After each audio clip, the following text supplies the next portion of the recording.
Yes, good morning, everyone. Some more are to come. खुशी and Rishabh तो late आएगा. सौम्य and I think Varun has a class. Who else? Ashu is there. Hemant, what happened? 31st. Okay.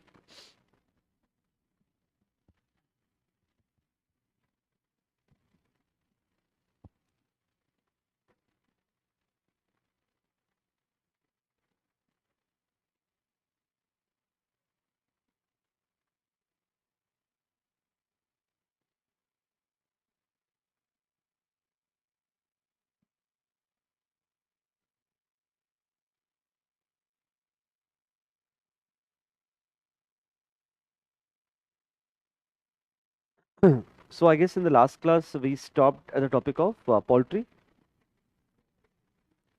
Cooperative we finished. We have finished the cooperative also. Okay. Anil, you wanted to ask something? Okay.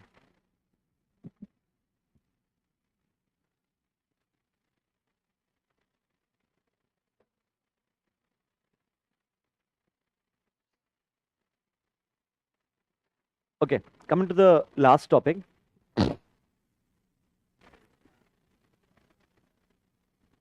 Strategies, I think it is mentioned. Just go to the strategies once. There's a committee. The name of the committee is Chaudhary Brahma Prakash Committee. So just go to the recommendations of the particular committee. See, whatever challenges that we have covered, right? Challenges with respect to cooperatives, you just have to reverse those challenges. That will be your strategies. Like, how do you enhance the participatory character of cooperatives? We discussed that cooperatives are facing basically two problems. One is a free rider problem. A lot of people are joining cooperatives, not because they want to contribute, but they are joining cooperatives to take the benefit. And second one we've covered is a lot of people who are non-active members. These non-active members are contesting and voting in the elections. How do you address this problem to make it more participative? This particular committee says we have to insert provisions related to active members in the State Cooperative Societies Act. It means only the active members should be able to contest elections as well as the vote in the elections and not the non-active members. So that is a strategy. We discussed about politicization. Even that you have to reverse it. For strengthening access to capital market also we have covered this, right? Like for urban cooperative banks, we have set up a umbrella organization. Similar to that, we have to set up a umbrella organization for the other cooperatives as well. Now, what I think is important for your exam is this initiatives, because all of these initiatives have been taken in the recent past. You know that government has recently set up a separate ministry also, Ministry of Cooperation, which incidentally is headed by the Home Minister himself, right? So this initiatives become quite important. So what we'll do is we will get into this particular topic of FPOs, farmer producer organizations. Okay. Please pay attention. Everything is there in the board. What exactly is a FPO? Let's try to understand. Take out the word F and just focus on the two words, producer, organization. Producer means people who are producing something. People who are producing something, they are coming together to form a entity. It becomes a producer organization. Example being, let's say we all are rural artisans. We are manufacturing one particular product in the rural areas. In order to enhance our bargaining power, we can come together and form a producer organization.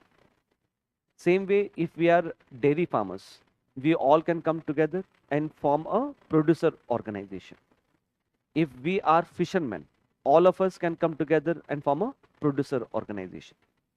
One thing which is common to producer organization is everyone is cultivating or producing a similar commodity. That is when we call it as producer organization. That is must. Everyone should produce the same commodity. So producer organizations are coming together. Now people are coming together. Now add the word F, farmer producer organization. It's a group of farmers coming together. How is it different from cooperatives then? In cooperatives also the farmers are coming together, but the farmers are coming together there for different purposes. Like in cooperatives, they might come together for credit. If they're coming together for credit, it will be a PACS. That is Primary Agriculture Credit Societies, right? Or the farmers can come together in order to process the agriculture commodities. It could be for any reason. But in FPO, they are always coming together because every farmer is growing a same crop. Everyone is growing same crop. Let's say if all of us are growing tomato, all of us can come together and form a farmer producer organization. Did you get the point here? Okay. Apart from that, what you should know is if we are setting up a FPO, farmer producer organization, we can register. Legally, we have to register it, right? To register this FPO, we can either register it as a cooperative. If it is registered as a cooperative, legally, which act is it registered as cooperative? State Cooperative Societies Act, which is of a particular state, or Multi-State Cooperative Societies Act of the center. If it is registered as multi-state means we can have operations in more than one state. Or we can also register our FPO as FPC, Farmer Producer Company. The fundamental difference between a cooperative and farmer producer company is this is registered as a cooperative, whereas this FPC is essentially registered as what? As a company. That is a basic difference. Otherwise, the idea is same. The idea of cooperative and farmer producer company is same, except cooperative is registered as cooperative, farmer producer company is registered as a company. In yesterday's class, remember we covered one of the world's largest milk producer company which is owned and managed by women. What is the name of that milk producer company? Shija. Shija, milk producer company. It is like Amul only. But the thing is, Amul is registered as a society, whereas Shija is registered as a company. So the fundamental difference is the registration. Clear with that? Now, keeping that in mind, let's see the recent context. Recent context is recently Prime Minister Modi has announced that 10,000 FPOs are established in India. 10,000 FPOs. And these FPOs can be registered either as cooperatives or companies. And you can see in SRS class, when I was discussing the significance of dairy sector, I used two keywords. One keyword was social capital and the another keyword was economic democracy, right? Same thing. These FPOs will help us build social capital and economic democracy at a grassroots level. So, the difference between cooperatives and FPCs, this one can be asked either in your prelims examination or it can also be asked even in the mains examination as well. Okay, so let's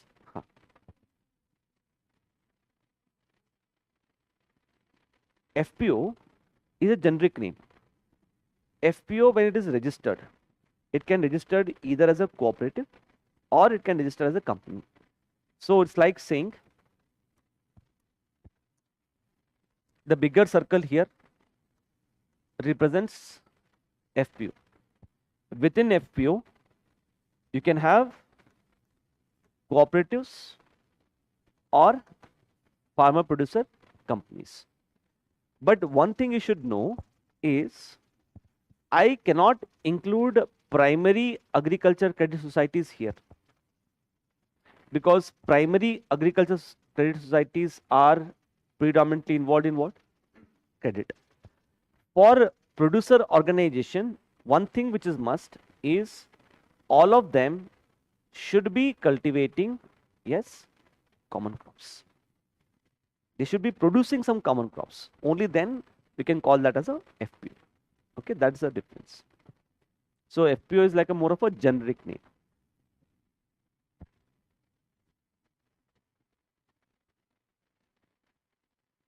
Okay, right? Legal form, cooperatives, registered under Cooperative Societies Act, registered under Cooperative Societies Act, FPC, under which act?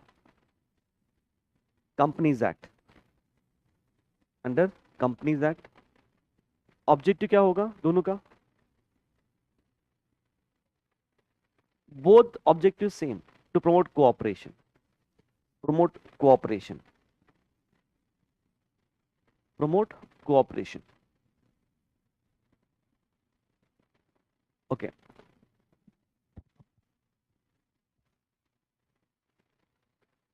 Cooperative can be of two types: single state cooperative or multi-state cooperative. If it is a single state cooperative, its area of operation is limited to one particular state. If it is multi-state cooperative, its area of operation could be more than one state, depending upon that. What about farmer producer company? Area of operation is restricted or throughout India? If a company, if a entity is registered as company, it has no relevance to cooperative societies. It means it can have a pan India operations. So area of operation, right? Restricted. Area of operation restricted. That side across India. Okay. Membership, you can write for the cooperatives who can become members. Yes.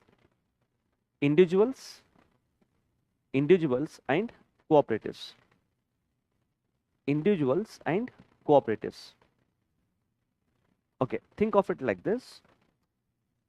PACS, Primary Agriculture Credit Societies, 10 to 15 members in a village come together and form PACS. All the PACS in a particular district, Primary Agriculture Credit Societies in a district, they come together to form the District Central Cooperative Bank. So for District Central Cooperative Bank, who is essentially a member? The member is the PACS, which happens to be a cooperative. The district central cooperative banks at a district level, they come together to form a state level cooperative bank. So for the state level cooperative bank, the member is a district central cooperative bank who happens to be a cooperative once again. So who can be a member of cooperative? Either a individual or cooperative. Okay. यहाँ पे with respect to farmer producer company, right? Individuals, individuals, cooperatives, individuals, cooperatives,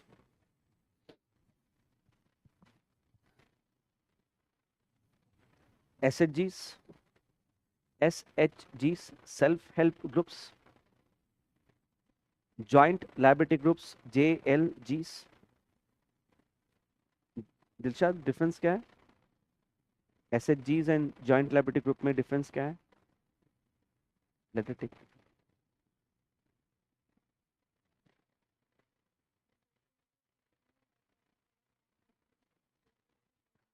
हाँ.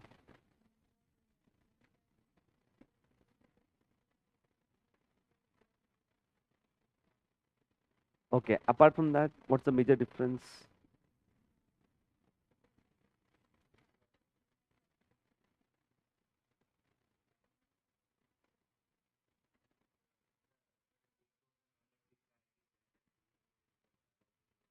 Good, good, good. किसमें individuals को loan दिया जा सकता है? Joint liability. Bank can give loans to individual members in a joint liability group. For SHG bank can not give loans to a individual member. किसके लिए? Very good. अच्छे से रिवाइज किया Bharat. Good, good, good. Remember, we covered that in SHG, the principle of SHG is save first, credit later. You have to save money, prove to the bank that you have saved money. Whatever money you have saved, 4 times the money that you have saved, you can get it as a loan. That is SHG. Joint liability group is not based upon the savings concept. Joint liability group is mainly for taking the loans.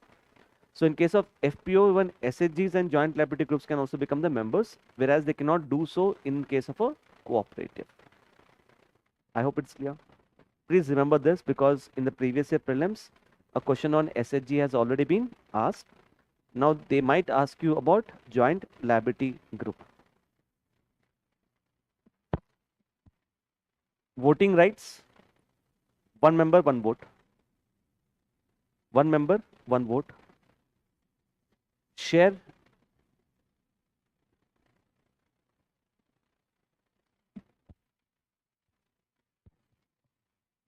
next one. You can write non-tradable plus non-transferable. Non-tradable plus non-transferable. Okay, what does this mean? Non-tradable basically means if you have a share in cooperative, you cannot trade it on the stock exchange. Tradable means, can they be traded on the stock exchange? They are not traded on the stock exchange, simply because cooperatives are not listed on the BSE and NSE. Who can get listed? Only the companies can get listed. Cooperatives cannot get listed. Transferable. Non-transferable means if I own a share in a cooperative, I cannot transfer my share to you. They are not transferable also and not tradable also. Essentially, the difference between tradable, non-tradable and non-transferable is, in both these two things, what is happening is there's a transfer हो रहा है. But tradable में कहाँ पे transfer हो रहा है? Through stock exchange. Transferability में it's a normal transfer. In cooperatives, if you have share, they are non-tradable also and they are non-transferable. What do you think about farmer producer companies? The thing is, even farmer producer companies are not allowed to be listed. Because they're not allowed to be listed, farmer producer companies are not allowed to be listed. Because they're not allowed to be listed, the shares of the farmer producer companies, they cannot be traded, but they can be transferable. So right here, this side, non-tradable but transferable. Non-tradable but transferable. Here, this is both non-transferable and non-tradable. This is non-tradable but transferable. Government control between these two. Where would you find more government's control? It's a company, na? Cooperatives will have more government control, right? More and less. More for cooperatives and less for farmer producer companies. Autonomy दोनों के बीच में किसका autonomy ज़्यादा रहेगा? FPCs. Less and more. Less and more. Did everyone get the point now? Everyone? Okay, fine. Just see how we are establishing FPO. I told you government has decided to set up 10,000 FPOs. On what basis we are setting up a FPO? Number one, we identify a cluster. Cluster means we'll identify a area, which could be entire state, a district within a state, or a group of districts. Once we identify a particular cluster, there it will identify some common crops which are grown. And this common crop is decided based upon one district, one product. Example being, if you look at Andhra Pradesh, Guntur, It's famous for Guntur chilies. Let's say the farmers in Guntur are predominantly growing the green chilies. So entire Guntur district will be declared as one particular cluster. One district, one product. So all the farmers in the district of Guntur who are growing green chilies, we will organize them into FPOs. But one thing is important, the minimum number of farmers in an FPO should be at least 300, below 300. Can you see? Minimum कितना होना चाहिए? 300. The reason is if it is below 300, we will not be able to have economies of scale. To have economies of scale, we need to have at least 300 farmers because everyone will contribute some money. When they contribute money, we need to have surplus capital. If you have only 10 people coming together, we will not have adequate amount of capital. So we want at least 300 people should come together. Once a FPO is formed at a larger level, within those 300 farmers, minimum 300 farmers, every 15 to 20 farmers, they will be organized into self-help group or joint liability group. Even this group will be a member of FPO.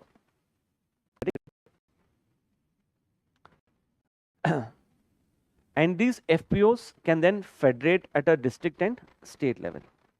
Federate at district and state level means FPOs will come together. All the FPOs will come together to form a district level FPO. Then district level FPOs will come together to form a state level FPO. But one thing which is common, everyone should grow the same crops. Did you get the point? It is like PACS coming together to form district central cooperative bank, district central cooperative banks coming together to form the state cooperative bank, similar to this concept. And then you can see what all things they can do. They can set up collection centers, primary processing centers at a village level. Not total manufacturing, we discuss there are multiple level of processing, secondary and tertiary. Primary means cleaning, sorting and grading. That's the only thing. We clean, sort and grade the products.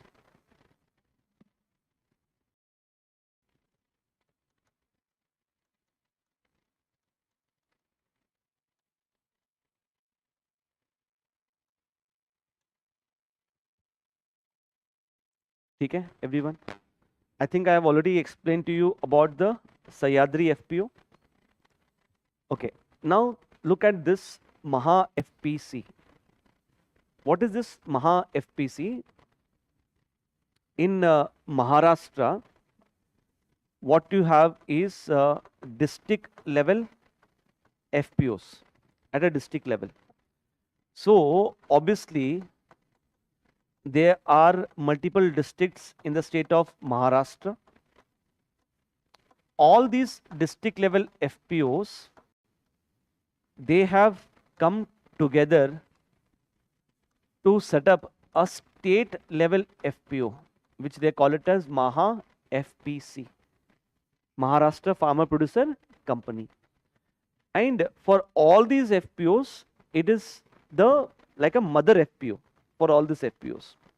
So what this Maha FPC has done, it has emerged as the largest procurement center in the state of Maharashtra.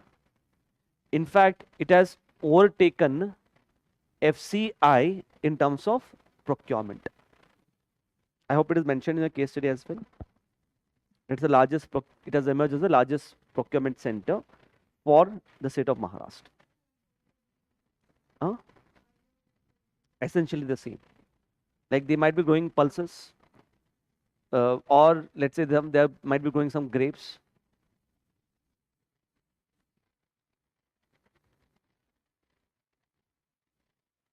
Okay, you can just see all other examples as well.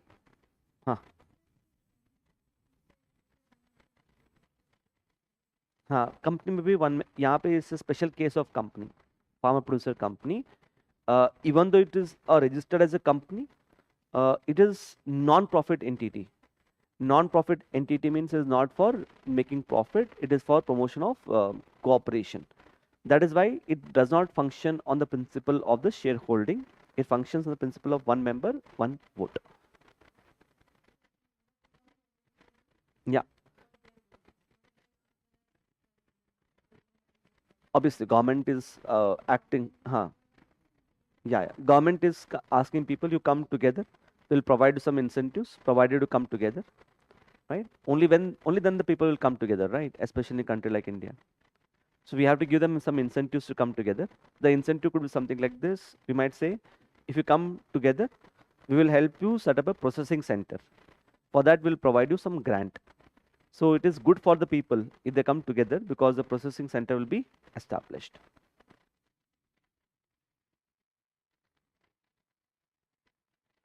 You can see here initiatives, everyone.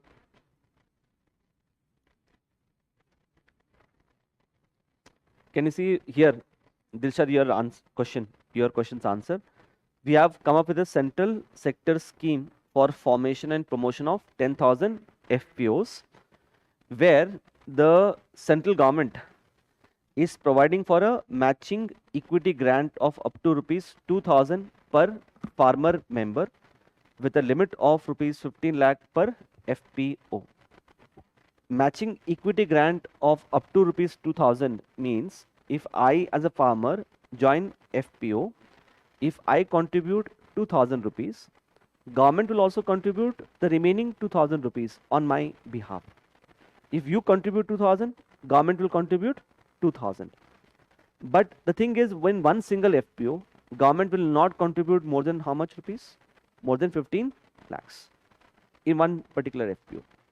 So don't you think it is good because the government is providing you with certain financial support of rupees 2,000?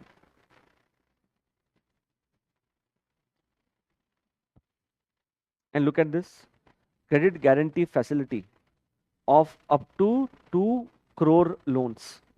If we all come together, if we set up a FPO, once we set up a FPO, we need to have a basic infrastructure like collection centers, primary processing centers, all these things. For that, we need money to invest. Government is providing us with a credit guarantee. Credit guarantee, as the name suggests, if the FPO takes loan and fails to repay the loans, who will repay the loans on behalf of the FPO? Government. Don't you think it is good for the bank? It is good for the bank because bank will be more encouraged to give loans to FPOs because the risk of giving loans to FPOs will reduce.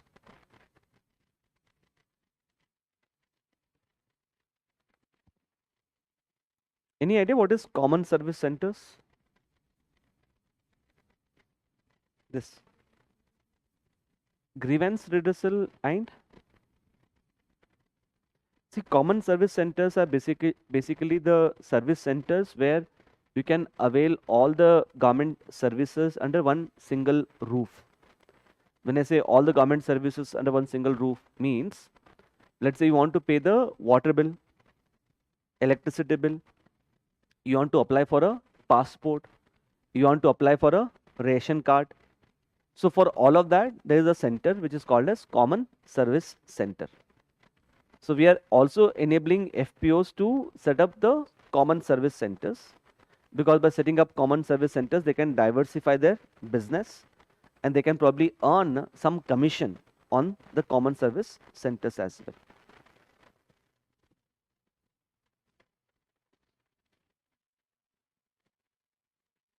कौन सा fund? अब that becomes a challenge. अभी तो start हुआ है. Okay. Just go through the benefits, the challenges, strategies. It's mostly current affairs because recently we have set up 10,000 FPOs.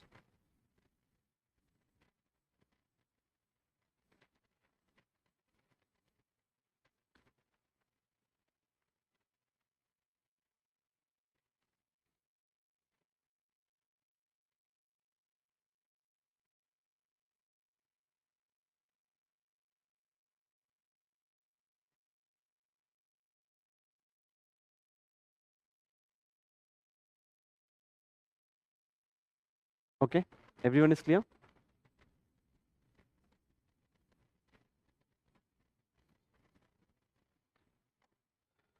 Okay, please pay attention. So when I started our discussion, I said agriculture, PDS, land reforms,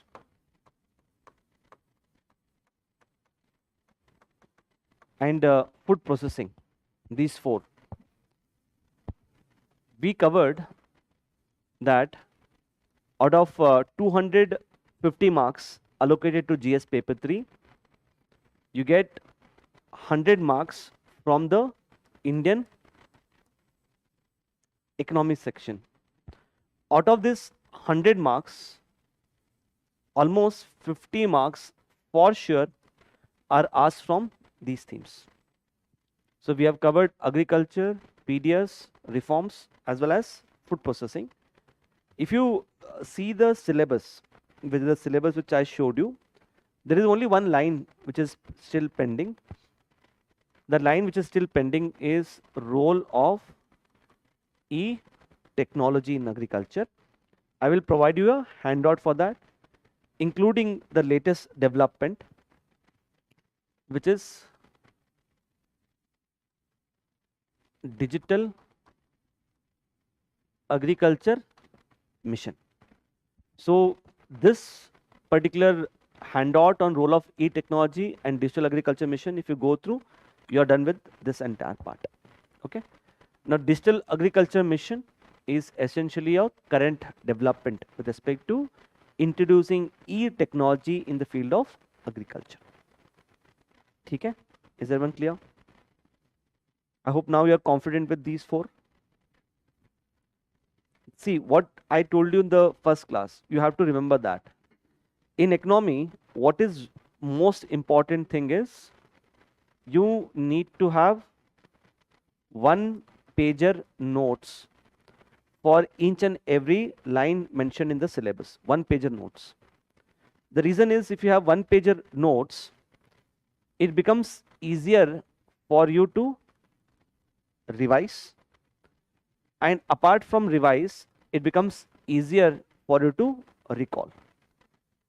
Now, for example, with respect to food processing, if I ask you what are the challenges of food processing, what should happen is your mind should take you to that particular page on food processing, that particular page where the challenges were discussed.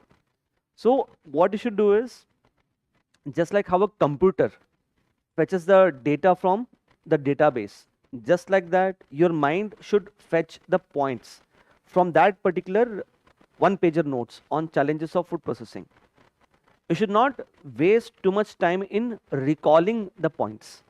Your points should come automatically. I must have emphasized on this concept of building muscle memory. What is muscle memory? Muscle memory means you do something not because you want to do it, it comes naturally. That is what is muscle memory. So that's how you have to develop this kind of muscle memory to write answers to these questions. Getting it? उसके लिए आपको क्या करना है? Number one, you need to have one pager notes. And second, this is a key.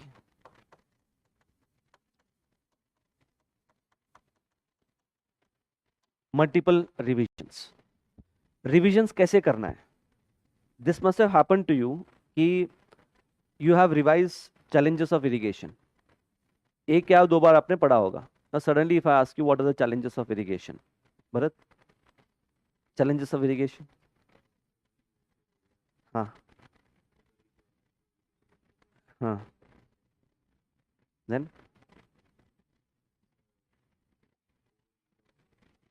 okay. Then what's the problem in the irrigated areas? Irrigated areas. Irrigated areas में क्या problem है? हाँ, but irrigated within the irrigated areas, what is the major challenge of irrigation? Demand area development.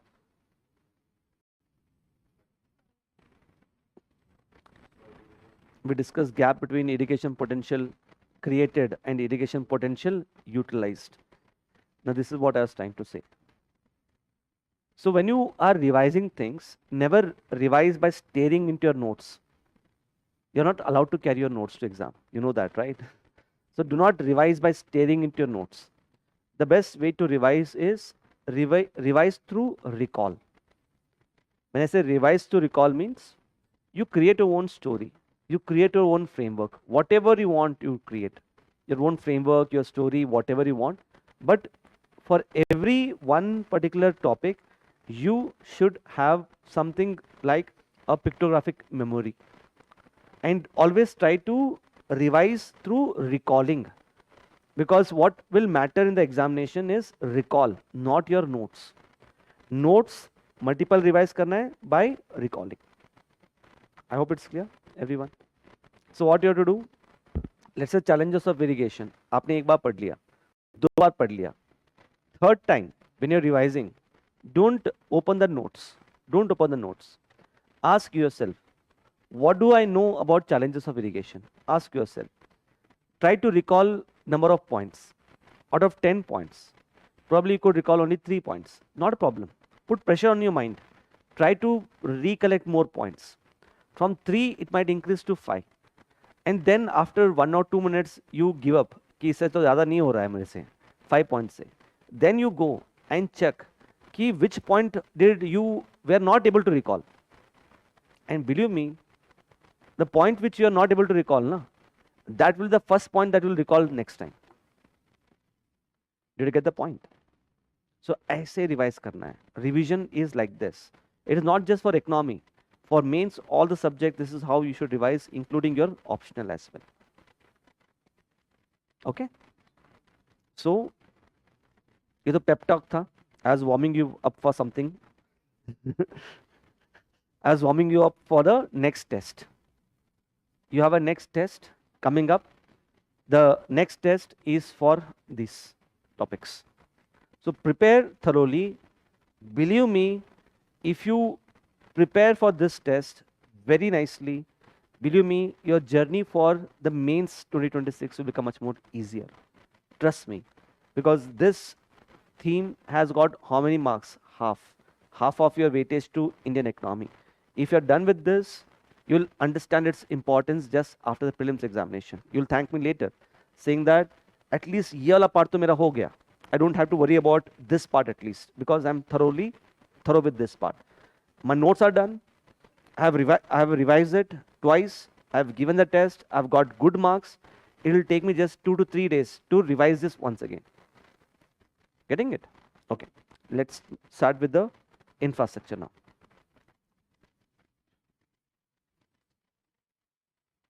Okay. Now this is your PYQs on infrastructure. I hope you have got the handout. Okay, this is the PYQs on the infrastructure. Please see the dimensions on which questions have been asked on infrastructure. If you see the syllabus, right? Syllabus for infrastructure is mentioned like this. Roads, railways, ports, airports, energy, etc. That's it. This is only mentioned in your syllabus. But can you see from what all things UPSC has been asking question? Now it says railways. Now railways के ऊपर क्या पढ़ना है? UPSC has deliberately kept it open-ended. It has not mentioned what we should study in railways. It has kept it open-ended. But on railways, look what question has been asked. Public-private partnership in railway stations. Public-private partnership in railway station was actually in news, current affairs. Same way. On airports, this only line mentioned, open-ended. But see what it has asked.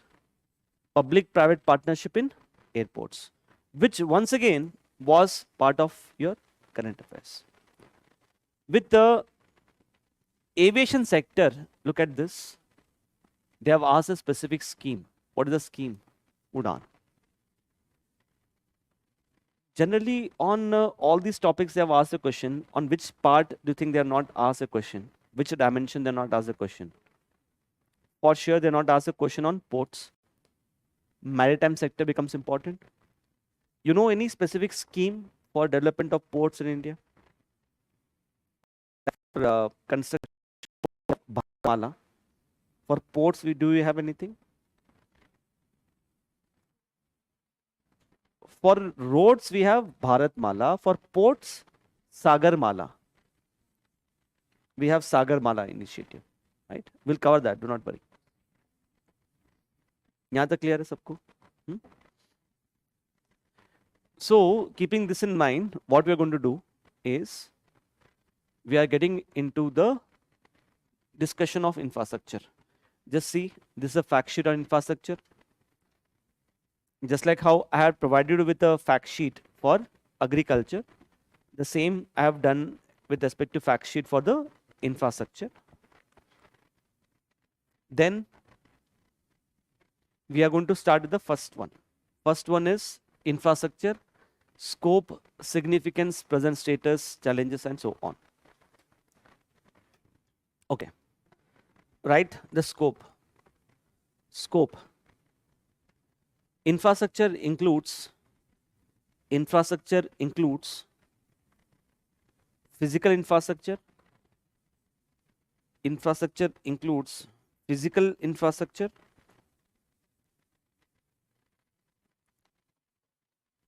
comma, social infrastructure,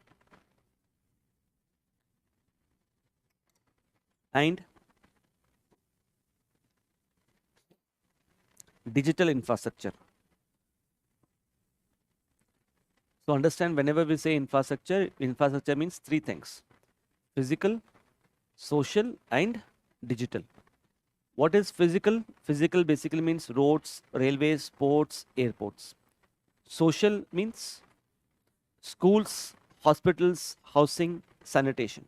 Digital means broadband connection, telephone network, and so on. Whenever you're writing an answer on infrastructure, to make your answer more broad based, do not confine your answer only to physical infrastructure. Include even the social as well as digital. That's very important. Next, what is the significance of infrastructure? Why should India spend money on infrastructure? How? Connectivity बढ़ने से विकसित भारत कैसे बन सकता है? Okay, I'm just going to make a diagram here. Okay, otherwise I can make it here. Okay, I'll make it the diagram this side. On the right hand side, you can make the same diagram. Significance of infrastructure.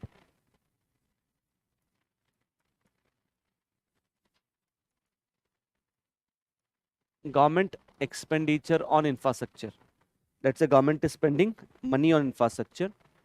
If the government spends money on infrastructure, what will happen is, I think there's some problem here. I'm just making the diagram here.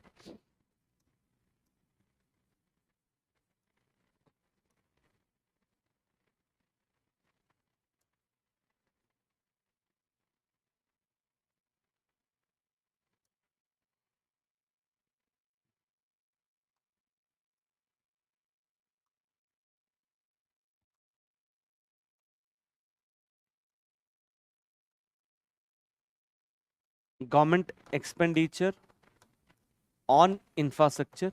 If the government is spending more money on infrastructure, what will happen is it will crowd in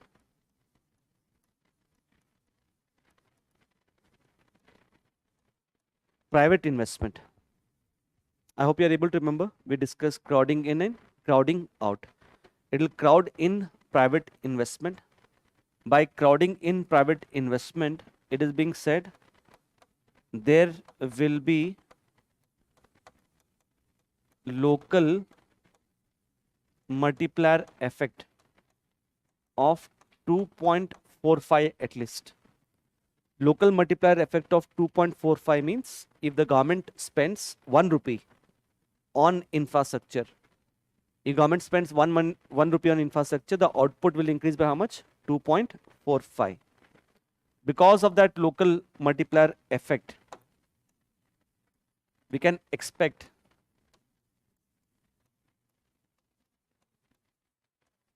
the GDP to increase.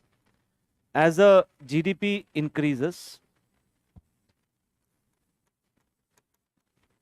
we can expect per capita income of the people in India to increase. As a per capita income increases, what will happen to tax mobilization by the government? Tax mobilization by the government also will increase. As the government collects more tax, the ability of the government to spend on infrastructure will further increase. And this is essentially India's blueprint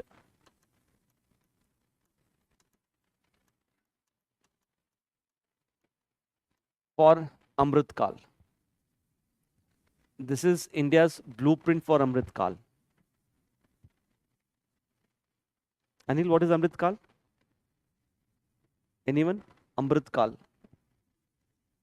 Good time. Which is a good time?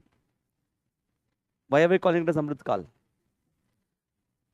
When India celebrated 75 years of independence, from 75 years of independence to until 100 years of independence, that is 2047.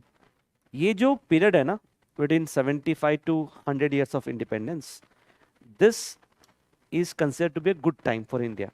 This particular period, as India moves from 75 to 100 years, this period is called as Amrit Kal.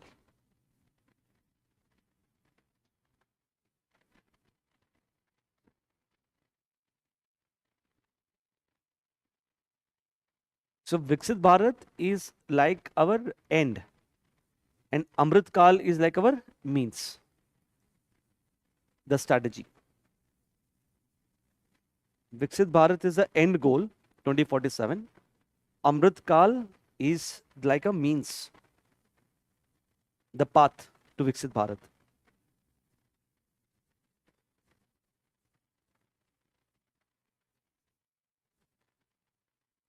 Everyone has written? Okay. So what are the other benefits? Okay, on the right hand side, left hand side, sorry, this side, right? Benefits of infrastructure, vision of Viksit Bharat, vision of Viksit Bharat. For that, you can make this particular diagram. Second is creation of jobs. Creation of jobs. Creation of jobs. Infrastructure has a potential to create large number of jobs. Okay. Next one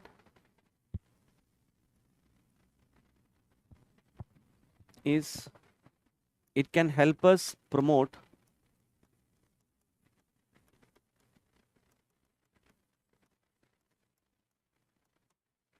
inclusive growth. It can help us promote inclusive growth. Example of that would be, let's say, we are creating Ayushman Arogya Mandirs. Ayushman Arogya Mandirs are for upgrading primary healthcare centers in the rural areas. Primary healthcare centers in the rural areas are being upgraded under Ayushman Bharat scheme, and they are going to call it as Ayushman Arogya Mandirs. Apart from that, All of you must have heard about this schools, model schools being built by the government.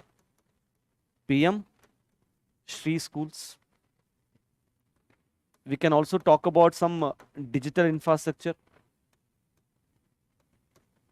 even digital infrastructure. Example of digital infrastructure in agriculture,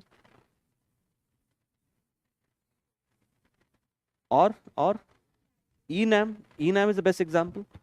Digital infrastructure like ENAM can benefit the farmers by allowing them to sell their agriculture produce anywhere across India.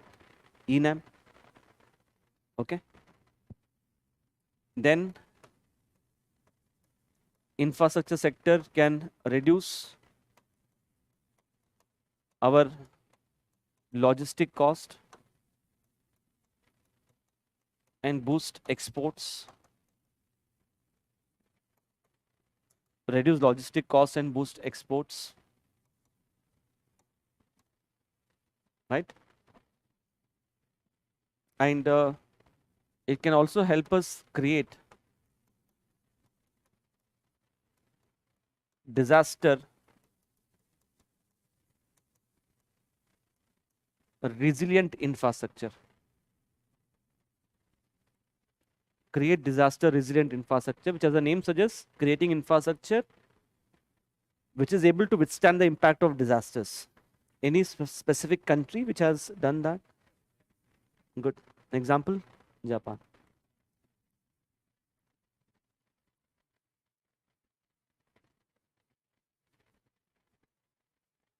Okay.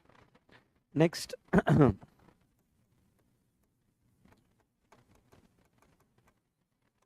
you think of any country which has used infrastructure as a weapon to fight poverty and underdevelopment? Any country which has used infrastructure as a weapon to become a developed country or to have a higher GDP growth rate? Any specific country? China is the best example. So if you see any country, whenever you hear about something like world's tallest, world's highest, world's longest, world's largest infrastructure, mostly they come from which country? China. Right? Empirical evidence of a country which has used infrastructure is China. So there you can just use one line. Countries have used infrastructure. Countries have used infrastructure as a weapon. Countries have used infrastructure as a weapon to fight poverty and underdevelopment. To fight poverty and underdevelopment. Okay? And the last point is, in India, there are certain infrastructural constraints. There are certain infrastructural constraints. Example of that infrastructural constraint is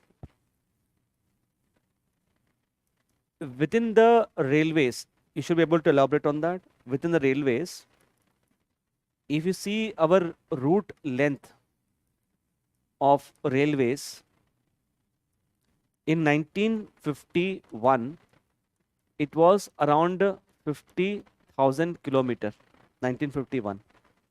But now, if you see, yes, it is around 65,000 kilometer only. Same way, if I could tell you about road network, national highways in India, they account for 2% of the road length, but they carry 40% of the road traffic. Almost 40% of the road traffic is carried out by the national highways, which means there's over congestion on the national highways. Next, if you see ports, ports का सबसे बड़ा problem ये है absence of deep water ports which can support large vessels. Absence of deep water ports which can support large vessels.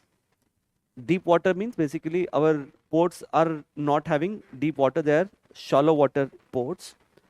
And if you look at the larger ships, right, their depth is more. They cannot enter into Indian ports.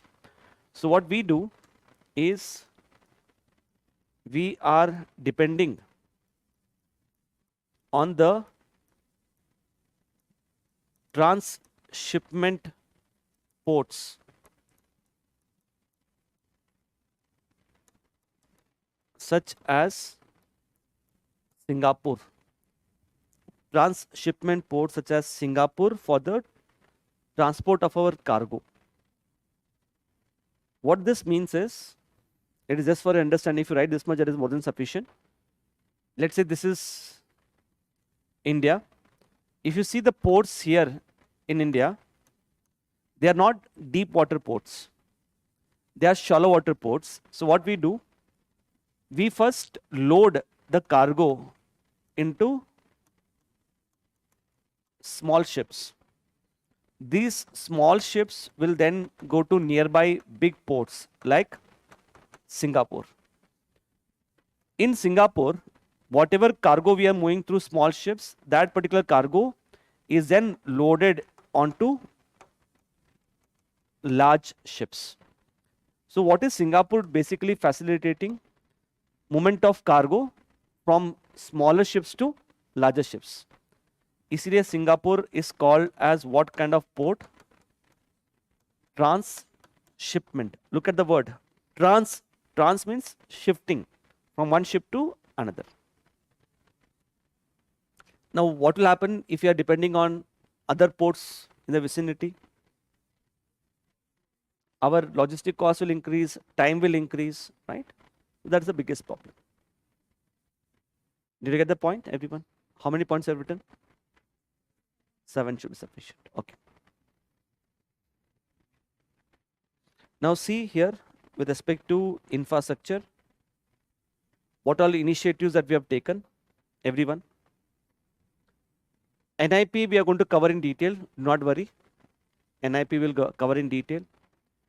NMP also I'll cover in detail. Gati Shakti also I'll cover in detail. NAFID is already covered in the prelims module. This also will cover in detail. Did I cover REITs and InvITs? I think it's covered in the capital market. I think I remember I covered that in capital market. VGF also I'll cover. It's a like how we have NABARD. NABARD hai, then SIDBI hai. Similar to that, we have set up a development bank. National Bank for Financing Infrastructure Development. It was there in the chapter of banking. Banking वाला chapter में NAFID का था. ठीक है? Anil, not able to recall?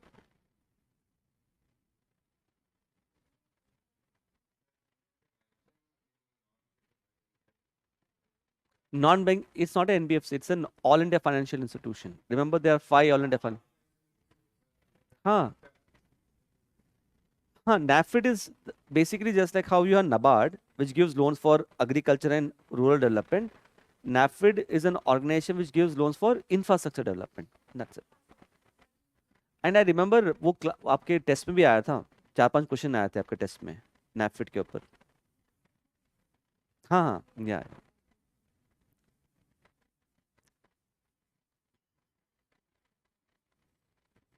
Okay, right, present status of financing infrastructure. Present status of financing infrastructure. the capital expenditure in India, the capital expenditure in India has tripled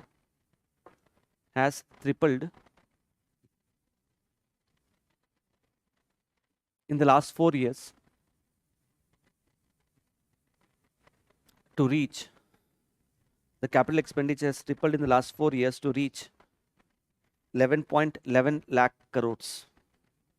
Please remember this data, that is reach 11.11 lakh crores, in the bracket 3.4% of the GDP. 3.4% of the GDP. This is the money which the government is spending, 11.11 lakh crore in 1 year. Okay, capital expenditure yaad hai, we covered revenue expenditure and capital expenditure. We are spending 11.11 lakh crore. In terms of GDP, it is 3.4%.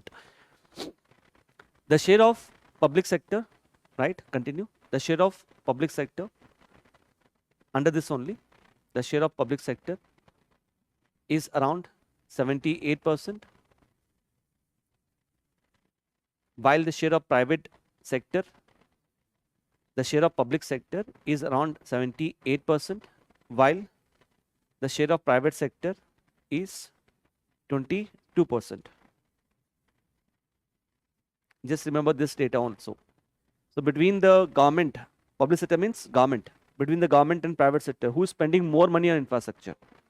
The government is spending, and it is disproportionately very high. It is almost 78%.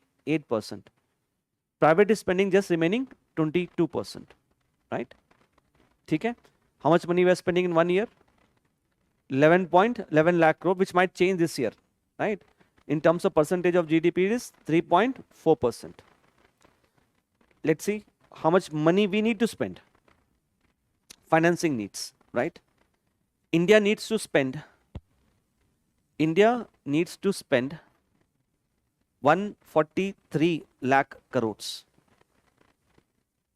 India needs to spend 143 lakh crores by 2030, as against 67 lakh crores, as against 67 lakh crores spent, as against 67 lakh crores spent in the last 7 years. Can you just see how much is the gap? We spent 67 lakh crore in last 7 years, considering that 2025 is already ending. So it's like saying in next 5 years, हमें कितना spend करना चाहिए? 143, which means in next 5 years, almost double than what we have spent in the last 7 years. So it shows that our financing needs are quite humongous. We need to spend huge amount of money on infrastructure, which obviously takes us to our next topic. The next topic is challenges in financing infrastructure. You can just see challenges in financing infrastructure. And this thing about challenges in financing infrastructure, if you could remember this framework, right? You could write an answer to multiple questions. You could write an answer to a question on NIP, about which we'll be covering. You can write an answer about NMP, National Motorization Pipeline. Then you can also write an answer related to challenges in PPP, Public-Private Partnership. Okay? So what do you think is the biggest challenge from the perspective of government? Huh? We want to spend money. To spend money, we need money. And from where does the government actually gets money? Tax. Tax to GDP ratio is less. Any idea how much it is? In terms of percentage of GDP, tax to GDP ratio of India. होना याद होना चाहिए सब. कितना है? Huh? It's too less. 3 to 4% is less. Remember, we covered in the public finance chapter, it is 11% for the center. But if you add center and state together, it is 18%. Good. Test दिया था ना आपने taxation का, फिर याद कैसे नहीं है? नेक्स्ट टेस्ट, एक्सटर्नल सेक्टर का भी टेस्ट आ रहा है अभी. सारे आ जाएंगे, कैपिटल मार्केट का नहीं। Okay, right.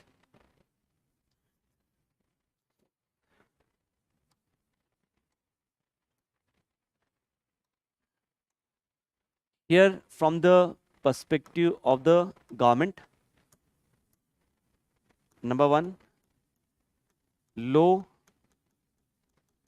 tax to GDP ratio, which is 18%. That's the first point. Second point is higher share of revenue expenditure as compared to capital expenditure. When the government is spending money, ज़्यादा पैसा कहाँ पे spend कर रहा है government? RE, revenue expenditure. Then next problem is higher borrowings to finance infrastructure may lead to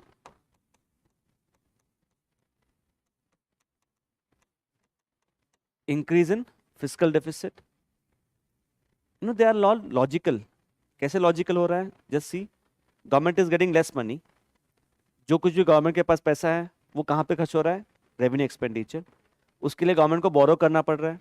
If the government borrows money, what happens to fiscal deficit? Increases. They're logically related to one another, right? Next.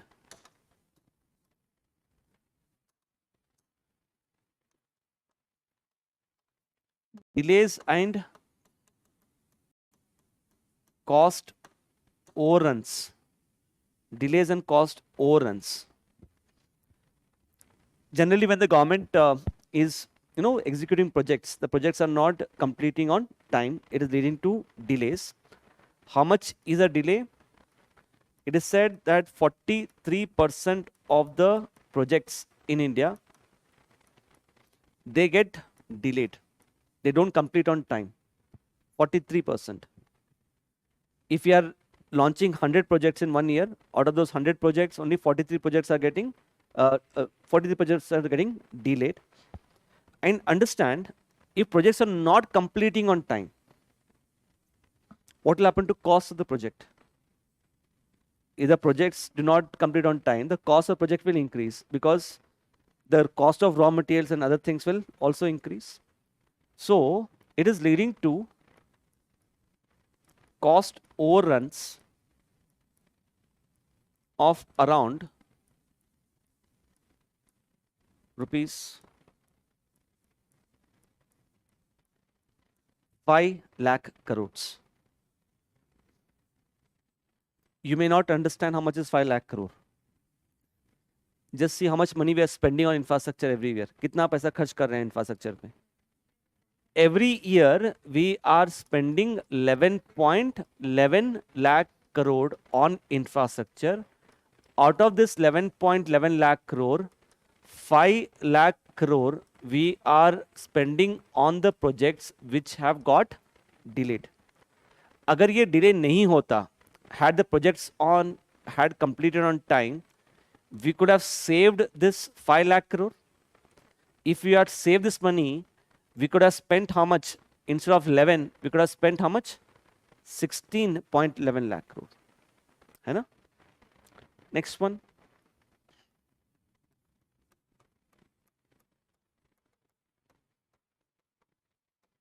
Poor finances of the states due to focus on freebies. Poor finances of the states due to focus on freebies. This is something which is highlighted by RBI study on the state finances. For example, if you see Punjab government's debt, it is 47% of its GSDP, gross state domestic product. Okay. most of the state government, you must be knowing, they are focusing on a lot of freebies. If they spend too much money on freebies, they'll have less money to spend on the creation of infrastructure. And you can see Punjab has borrowed almost 47% of its GDP. So all these things are from the perspective of the government.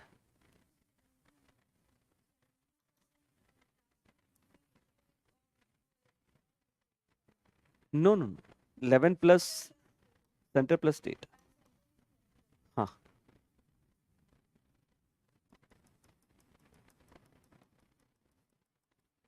What's the next point in the handout?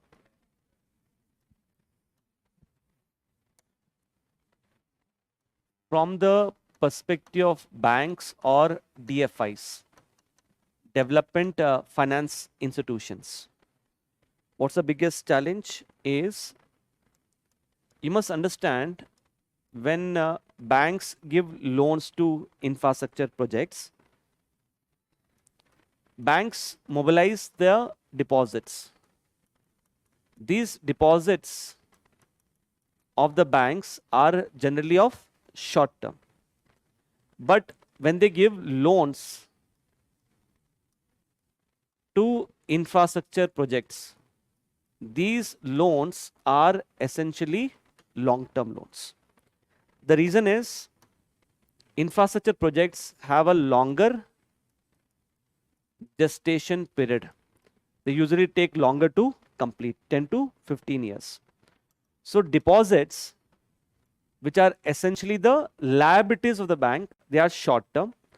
Loans, which are essentially the assets, they are long term. इसके लिए they are facing a problem. Remember we covered this ALM, asset liability mismatch. Asset liability mismatch means the assets are long term, deposits are short term. Asset liability mismatch.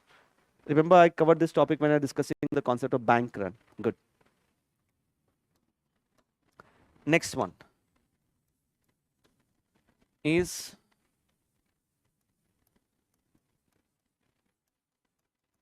increase in NPS. Increase in NPS due to delays in the infrastructure projects. Due to delays in the infrastructure projects.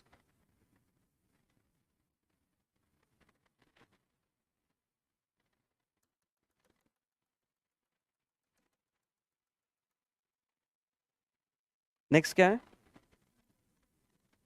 Underdeveloped bond market.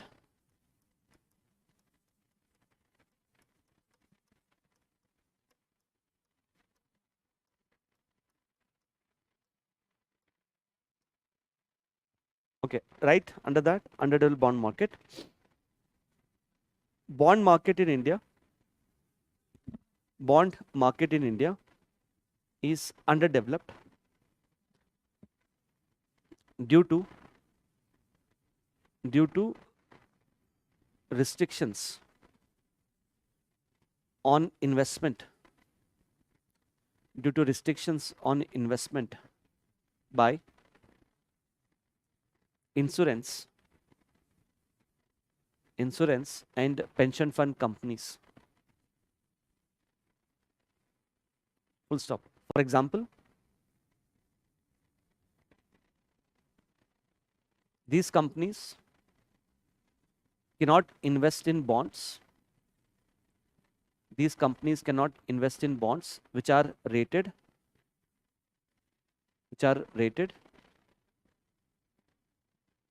below double B minus, which are rated below double B minus.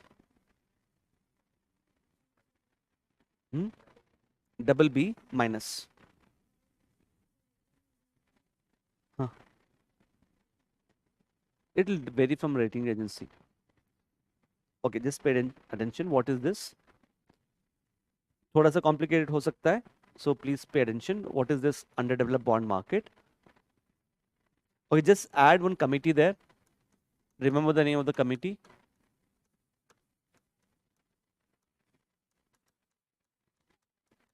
HR Khan Committee. Add that. HR Khan Committee.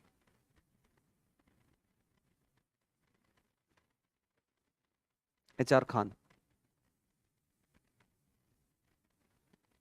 Okay, so let's see what is this underdeveloped bond market. Think of it like this. You have infrastructure companies, they issue bonds to borrow money from the capital market, right? Ideally, what should happen is these bonds should be purchased by insurance companies or the pension fund companies. But insurance sector, it is regulated by IRDA. Pension sector is regulated by PFRDA, Pension Fund Regulated Development Authority. Okay. Now these regulators, they have said that when insurance companies and pension fund companies are investing in bonds, they must invest in only those bonds that are rated BB minus and above BB minus. I hope you are able to remember the credit rating, right? सबसे highest credit rating क्या होता है? AAA triple plus, then AAA double plus, and so on. So these regulators, they have said you should not invest in low rated bonds.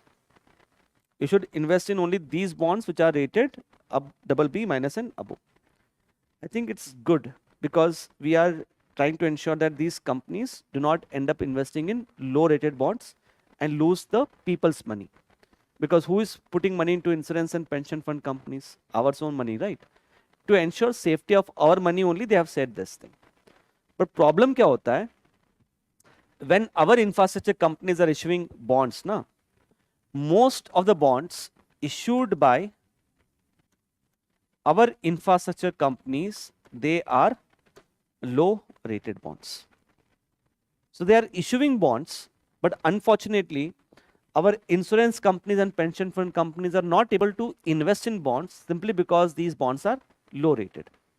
It might so happen that this infrastructure company is issuing a bond which might be, let's say, AA plus. Can this bond be purchased by insurance and pension fund company? It can be. But there's another company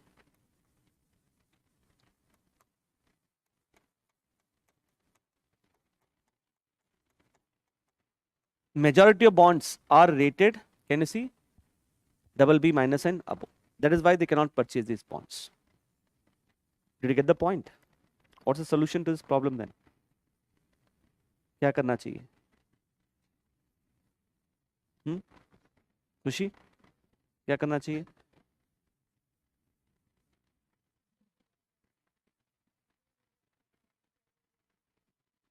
One is थोड़ा बहुत criteria को हम leeway दे सकते हैं. We could save only for infrastructure, probably, if not 100%, we could say 80% you invest in these bonds. Remaining 20% you can invest in low rated bonds also. That is one. But उससे लोगों का पैसा डूब जाएगा. क्या करना चाहिए फिर? Government support is needed. And what kind of government support? In case of subsidy नहीं हो सकता है. In case insurance, good. Insurance. Remember we discussed credit default swap. याद आ रहा है? Credit default swap. When you purchase a bond, if you default on, if the company defaults on repayment of bond, then someone else will repay it. So credit enhancement or credit guarantee can be done. I hope you understood this concept, everyone. Let's see the next one. What's the next one? Problems in PPP is the last one. Uske baad. Okay. Now, please tell me, from where does the private sector get money to invest in the infrastructure? One, it can get money from banks. वो तो हमने cover कर लिया.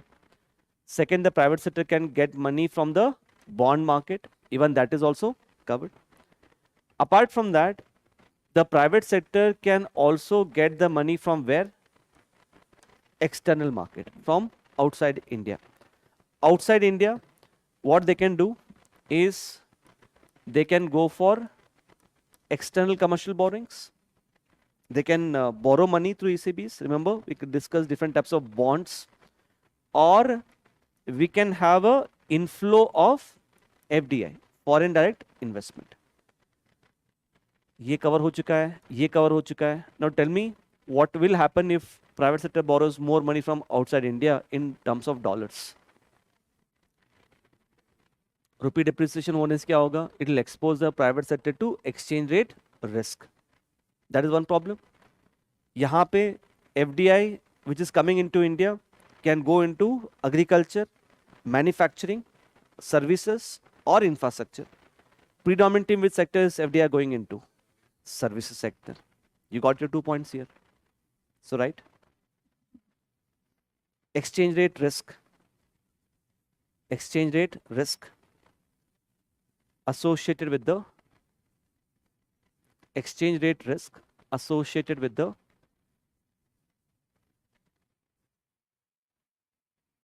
ECBs. Next, lower share of FDI. Next, lower share of FDI in manufacturing. Sorry, in infrastructure. Lower share of FDI in infrastructure. ठीक है? Let's see the most important one. ये आपके लिए सबसे important है. We'll discuss about PPP in much greater detail, but this is something which is very important about what exactly is a problem with the PPP. Okay. But before I discuss the problems, we will be covering public-private partnership topic in greater detail. But let me tell you what exactly is the meaning of PPP. Let me introduce to the concept of PPP. What happens in public-private partnership is there is an agreement between the government and the private sector, where the private sector will provide either for a public asset or the private sector will provide for a public service. It is providing for a public asset or a public service for a specified time period. For providing that specified public asset or public service, the private sector will get certain payments. That is an example of that is a definition of public-private partnership. Let me just give you multiple examples to give you more clarity. Let's concentrate here. Public asset. You may have a private sector which is building a road. It will borrow money, or it will put its own money. It will construct a expressway. It will construct a national highway. Let's say it has invested 100 crore in constructing a national highway. After constructing the road, the private sector company will erect a toll. By erecting a toll, what it will do? It will recover, let's say, 120 crores. Not just recover the 120 crores. By collecting the toll, it will also try to maintain the national highway for particular time frame. Let's say 15 years, 20 years. After that, it will transfer the national highway to the government. This model is also called as, look at this model.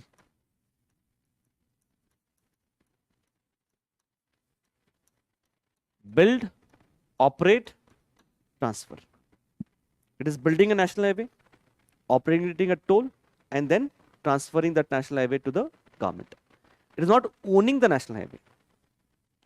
Similarly, It can also build a airport as well.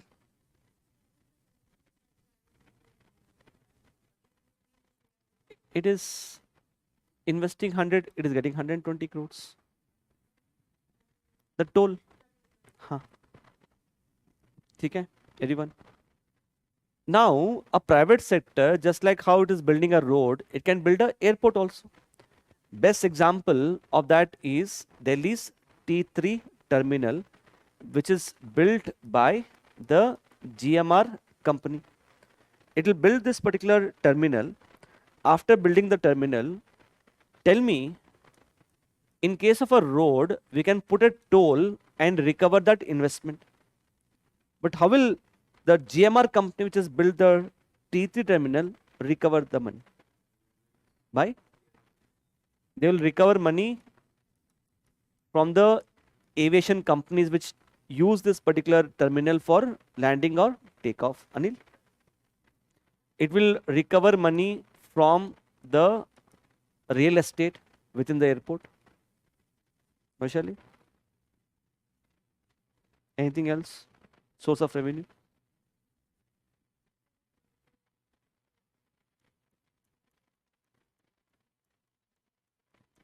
It will also collect money from people like you and me, which is called as user development fee. So whenever you book a ticket which is using T3 terminal, you will be required to pay some amount of user development fee. From us also, certain amount of fee is collected. I've had said no? Real estate. I hope you got to know this point. So this is essentially a kind of public-private partnership. You got to know this, right? The details we'll get into later when I take up the PPP. We'll discuss different models of public-private partnership. Now let's see what are the problems in public-private partnership. Problems kya hai? Write the first problem.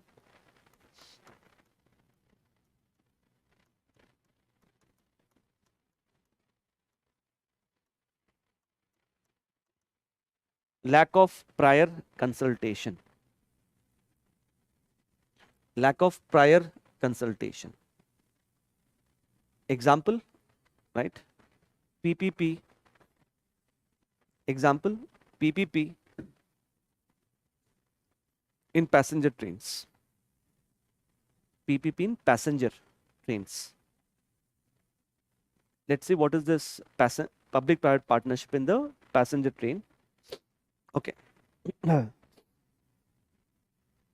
See, what you must know is right now, if you look at the passenger trains in India, passenger trains are under the monopoly of the Ministry of Railways. All the passenger trains are run by government only. There is no private run train. If you want to catch a bus from Delhi to Jaipur, there are two options. You can either take a bus which is run by a state road transport corporation, or you can take a bus which is run by a private sector. But if you want to travel from Delhi to Jaipur by a train, it is always a government run train only. Government enjoys a monopoly. But there is one exception. That exception is in the form of a special train which is called as Tejas Express. Tejas Express is called as India's first corporate train, because this Tejas Express is actually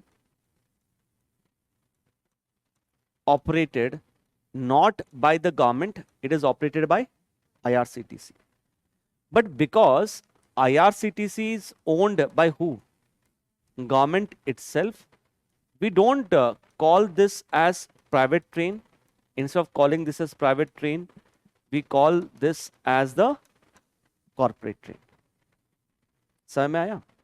This Tejas Express is operating on certain specified routes. One of that route, for example, is Delhi to Lucknow. Now, what happened here in case of Tejas Express is, this Tejas Express is using some infrastructure which is provided by railways. What kind of infrastructure it is using? It is probably using the railway tracks. It is using the railway stations. It is using the railway signaling, right? Because it is using the infrastructure of the railways, for use of this infrastructure, IRCTC is required to pay a certain amount of fee to the government because it is using this infrastructure. Not just that, it is also required to share some percentage of the passenger revenue that it earns with the government. समझ आया? So now if you want to travel from Delhi to Lucknow, आपके पास दो options हैं. You can travel by government railways or you can take a Tejas Express. The difference here is the government run trains, if you see railways, the fares are heavily subsidized. They are heavily subsidized. They are low.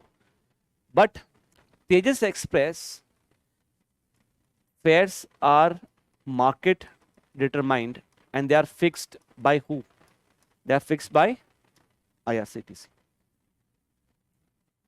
But because they are paying more for Tejas Express, इसमें you'll get more amenities, more facilities. More facilities like it is more hygienic, it's more clean. You have traveled, Bharat? Okay. Anyone has traveled Tejas Express? सुना तो होगा Tejas Express. Okay. So it has got more amenities that way, right? No, it is not. समझ में आया सबको? So tell me, यहाँ पे government के लिए सबसे बड़ा बेनिफिट क्या है?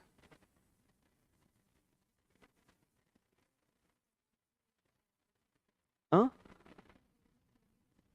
It's not a credit, it's not a loan, it's like a free money. Government is getting free money. Government is getting money without doing anything. Without doing anything. Huh?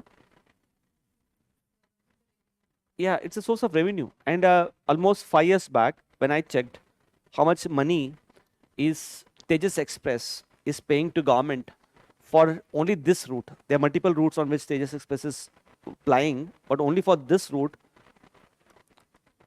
it was paying rupees 16 lakh. Look at this. Per day. Per day 16 lakh. For the government तो बहुत अच्छा हो गया. बैठे बैठे पैसा मिल रहा है government को. So government was really very happy about this. So government thought, if Tejas Express can pay us money, why not the private trains? So government then decided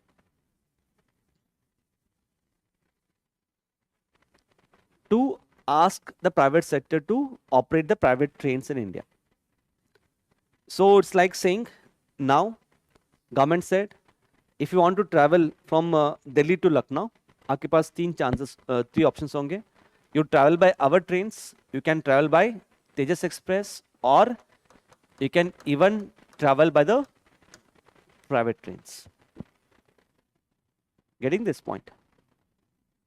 How many entities came forward to operate the private trains in India? Take a guess. कैसे पता चला आपको? नहीं, private. Okay, throughout India, only one entity came forward, not even Adani and Reliance. Only one entity came forward to operate the private trains. And later, another entity came forward. The government opened कि second वाला कौन है? Second one was once again ये वाला IRCTC. जो मुझे लगता है government may have arm twisted IRCTC. Arm twisted means forced IRCTC. You also place your interest because it's a huge embarrassing situation for us because no one has placed a bid. Getting it? L&T. Getting it? Okay. So Anil, tell me, why do you think private sector will not be interested in operating passenger trains in India? Why?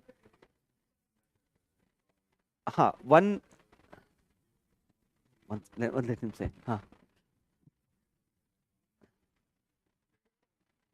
Subsidies are uh, the fares on the government run trains are heavily subsidized.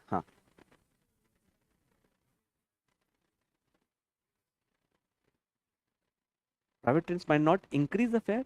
They will increase the fare. Yeah, yeah, yes. One, like he says, initial investment is too much. It's too much money to invest in a newly built train. Second one is, even after investing so much amount of money, there's no guarantee that you'll be able to recover that investment. Because I do think people in India, when they want to travel, they just want to travel from point A to point B. How they travel is immaterial to them. Do you get what I'm trying to say? You tell them you come on Tejas Express, we'll give you free Wi-Fi, we'll give you free food, we'll give you LCD screens to watch TV on that. People will say, I don't need all these things. I just want to travel from point A to point B. How I travel is immaterial. That is why you'll see so much of overcrowding on the trains, right? And if people are so choosy with respect to traveling, if they want to travel in a good thing, why take a Tejas Express? You take a flight. Because of Udan scheme, Ude Desh ka Aam Nagrik, even a person who's wearing Hawaii chappals cannot take a flight now, right? That is what the dream when Udan scheme was launched. So if upper middle class people will anyway choose flights, the other people, they'll always choose the government run trains. Who will go in the Tejas Express, or for that matter, the private trains? So if I am the private sector, right, I would want government to first consult me before inviting me to operate the passenger trains. And I would want the government that you should not provide for subsidies on your trains. There should be a level playing field between the two. Only then people will travel. But here, what was the problem? आपने क्या लिखा है यहाँ पे? Lack of prior consultation. If you just write this word, that is more than sufficient. Lack of prior consultation. It is able to convey a lot of things. समय आया सबको? Write the second point. Aggressive bidding.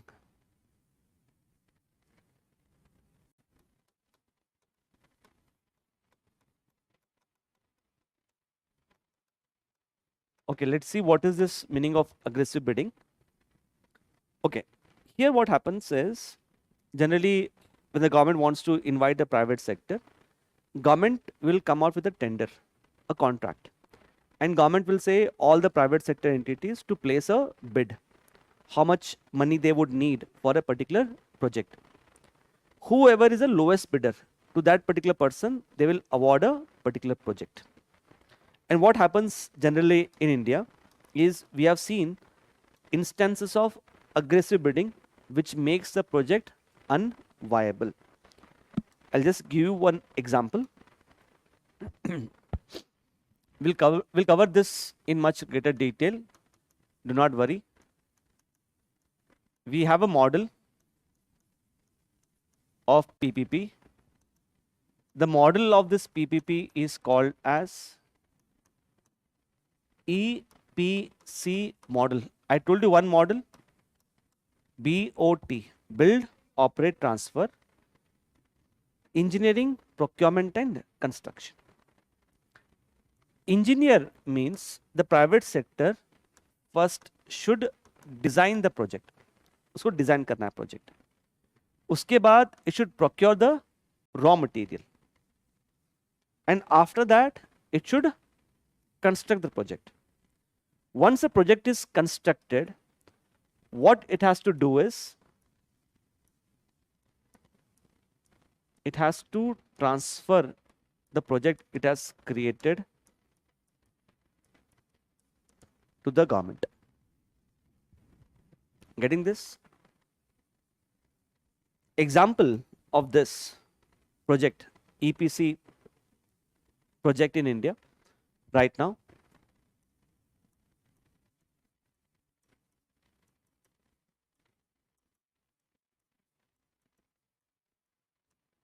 Have you heard of this Pragati Maidan tunnel?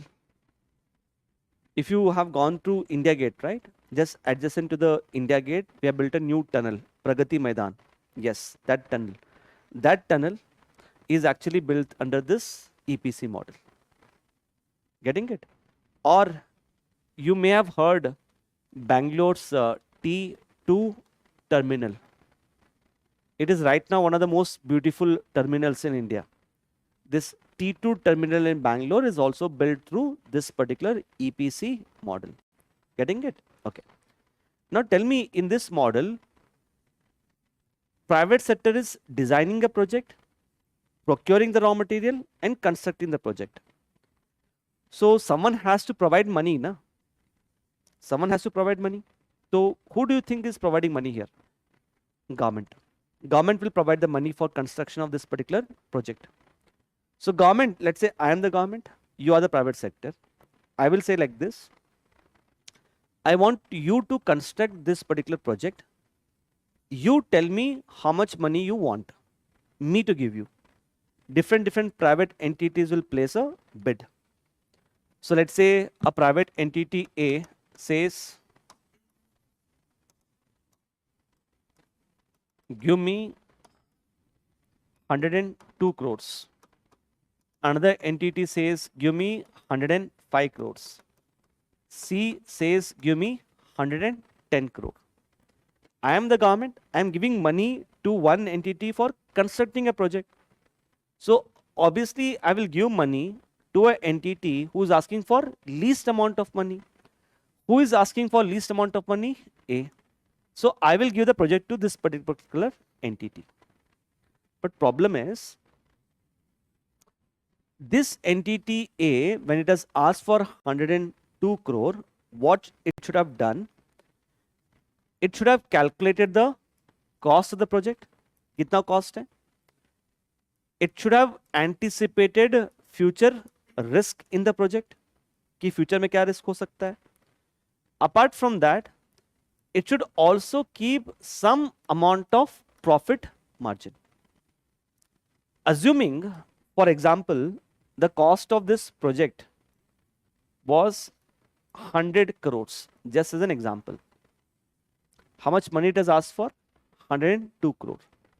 It means it may have so happened that it has estimated cost as 100 crore and it is keeping a profit of how much money? 2 crores. This company has failed to factor in the future risk in the project. Did you get the point? Now, ये हो सकता है, once the company has got the project, the company is executing the project. Suddenly, some future problem may arise. And because of future problem, this cost of the project may skyrocket. Example of that would be, let's say, sudden inflation. Prices of raw materials have increased. Initial cost of the project was 100 crore. Now the cost of project has increased to 102 crores. How much money the private sector has asked for? 102 crores. It has asked for 102 crore and the cost of the project, which was initially 100, now has now become 102 crores. Private sector will think now it's no more viable. Because the project is no more viable, the private sector will quit the project and the entire project will get stalled. So you must have seen a lot of PPP projects or any projects in India, they have started. Those projects will get stopped. This is the main reason, aggressive bidding. समझ में आया, everyone? In the mains, you don't have a scope to explain this story. In the mains, if you just write one word, aggressive bidding, that is more than sufficient, right? So write aggressive bidding. Aggressive bidding. Example, EPC model. Example, EPC model.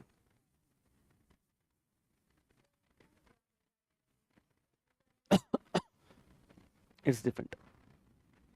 There are multiple examples, but I have given the most prominent ones. ठीक है, everyone? Write the next one. एक second आपने लिखा aggressive bidding. So you tell me, if aggressive bidding takes place, ideally what should happen? सोचो. If I am the officer who is awarding a PP project. I know that private entity A has asked for 102 crore, which for sure is going to be unviable in future. Actually, what should I do? दूसरे company को किसको देना है मुझे? B को. Problem is, if I give it to B, private entity A will file a case against me, saying कि मैंने पैसा लिया है B से and have not taken A's into consideration. I will think like this. Why should I take a risk? I am taking a action which is bona fide. Bona fide means good intention. I'm taking a good action, but I'm being labeled as a corrupt person because I'm giving the project to B. Right? Apart from that, what can also happen is, what Bharat is trying to say is very good. What he is trying to say is, I am a government official, I must try to estimate what is the cost of the project, what can be the future risk of the project. Based upon the future risk, I can say you cannot place your bid above this much, below this much rate. So if I estimate the cost of the project to be like 100 crore, future risk I'm anticipating, which I think might go up to 2 crore. 100 plus 2, कितना हो रहा है? 102. I should say no one can place a bid below 102 crore, otherwise your bid will be rejected. Whoever is asking for the lowest profit, I can give the project to that person. But problem in India is the government officials who are awarding the PP projects, they do not have so much of expertise in anticipating the future risk or in calculating the cost of the project. Even if they have the expertise, they don't do it mostly. That's the biggest problem. I hope it's understood. Which takes us to the next challenge. Poor training and capacity building. Poor training and capacity building. Poor training and capacity building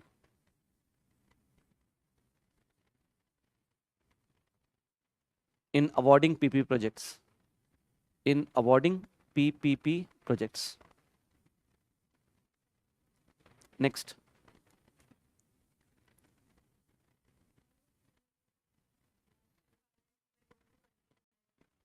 They are doing, but it's very limited.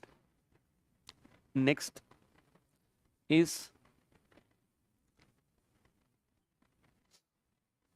lack of equitable sharing. Lack of equitable sharing of risk and reward. Lack of equitable sharing of risk and reward. Okay. What is this equitable sharing of risk and reward? Is, see, ideally, whenever we are awarding a PPP project, what should happen is, there is a government and there is a private sector, government and private sector. Both should have same risk. दोनों का risk same होना चाहिए. And whatever benefits we are getting, दोनों का same benefits भी होना चाहिए. But problem in India is, when it comes to risk allocation, we are allocating more risk to the private sector, less to the government. But benefit wise, government is taking a more benefit, less benefit we are giving to the private sector. Let me give you one example to give you more clarity on this.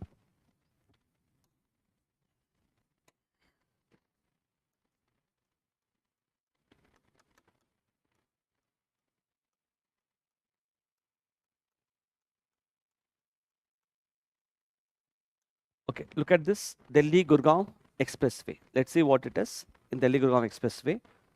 All of you must have heard about this or probably traveled on this Delhi Gurgaon Expressway. Not traveled? अभी जाना भी नहीं, exam आ रहे हैं.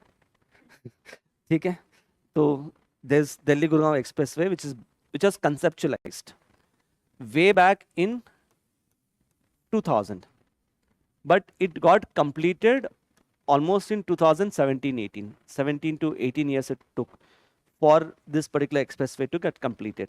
What is the problem? Let's see. This particular expressway was a PPP between NHAI, National Highway Authority of India, and a private sector company called as JP Infrastructure. Here NHAI was supposed to get the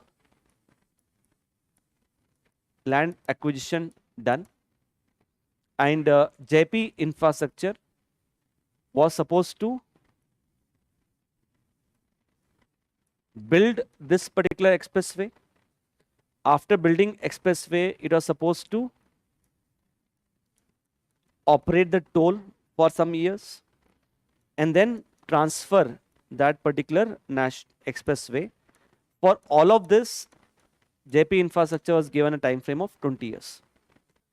Now 20 years was not just for collecting the toll. 20 years also included the time for building this particular project, expressway.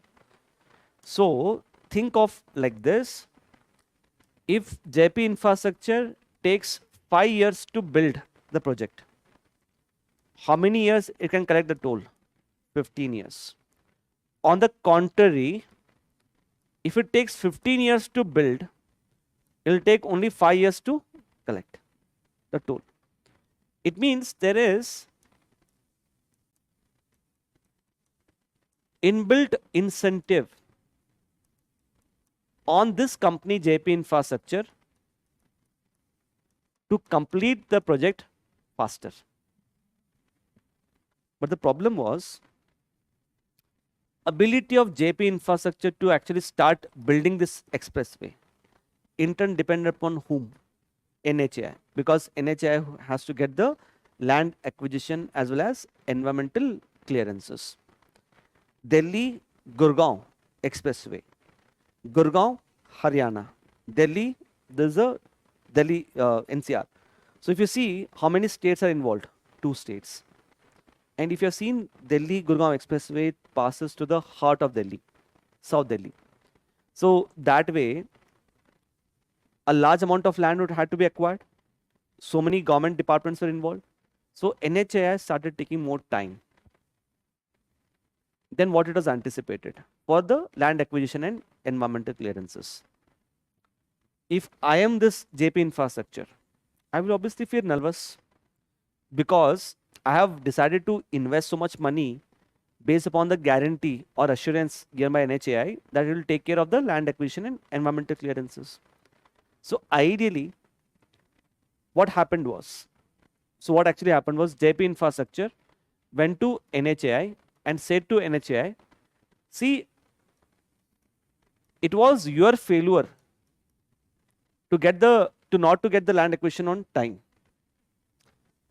You either pay me compensation for the delay, or what you should do is you should extend the time frame. For how many years it was? 20 years. It should have got extended to how many years? 25 to 30, whatever time it was asked for. NHAI ने मना कर दिया. NHAI said, outrightly said, why should I pay you come money? Initially, when you signed the contract, you committed that you will do it in 20 years. Now, why are you asking for extension? But it company said, आपने ही बोला था कि you will get the land acquisition on time. It is your mistake. But unfortunately, there was nothing written in the contract. Ki what would be the liability of NHAI if it fails to do that on time? Did you get the point? What happened? JP Infrastructure exited from the project. After exiting from the project, they had to call another private sector because now everyone was very afraid to get into agreement with someone like NHAI. Obviously, डर तो लगेगा फिर से. So people were reluctant to come into agreement with NHAI. So after a lot of time, a new private entity was formed and finally the project was awarded, which clearly shows if you are a private sector, investing in PPP is very risky. Did you get the point? ये story लिखना नहीं है exam में. Just write Delhi Gurgaon Expressway because this is a very high profile example which everyone knows of. ठीक है? Next one. lack of flexibility in contracts. Lack of flexibility in contracts. Lack of flexibility in contracts. Okay, like I was saying, lack of flexibility in the contract. यहाँ पे for what was the duration of the contract? 20 years. Ideally, in this case, the contract should have got extended, but that flexibility was not there. But I'll give you another example, another case study for this lack of flexibility in the contracts, which is once again from Delhi only.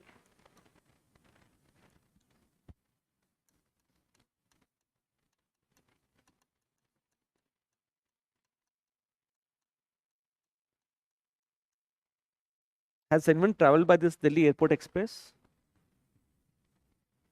Huh? Delhi Airport Express, the part of the Delhi metro which connects to the T2 and T3. T3. It does not connect T2, is it? It connects. T2 and T3 they are adjacent to one another, right?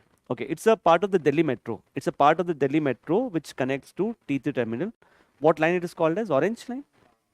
I think it's orange line or something like that. Huh? You have traveled? Okay. No one else has traveled on this? You also travel? If you get to travel on this particular metro next time, if you get a chance, you'll actually feel like a real Maharaja.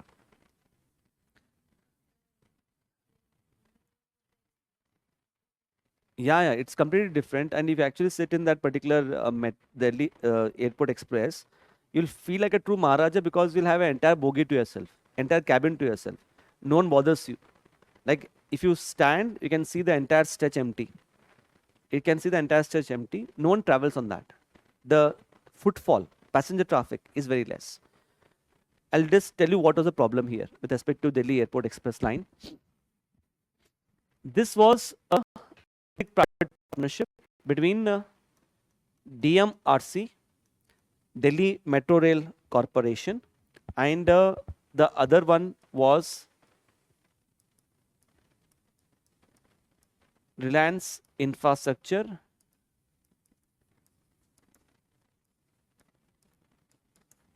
I'm not talking about Reliance of Mukesh. I'm talking about Anil Ambani. The reason why I'm telling his name becomes evident later. Just give me 2 minutes. It was a PPP between these two people.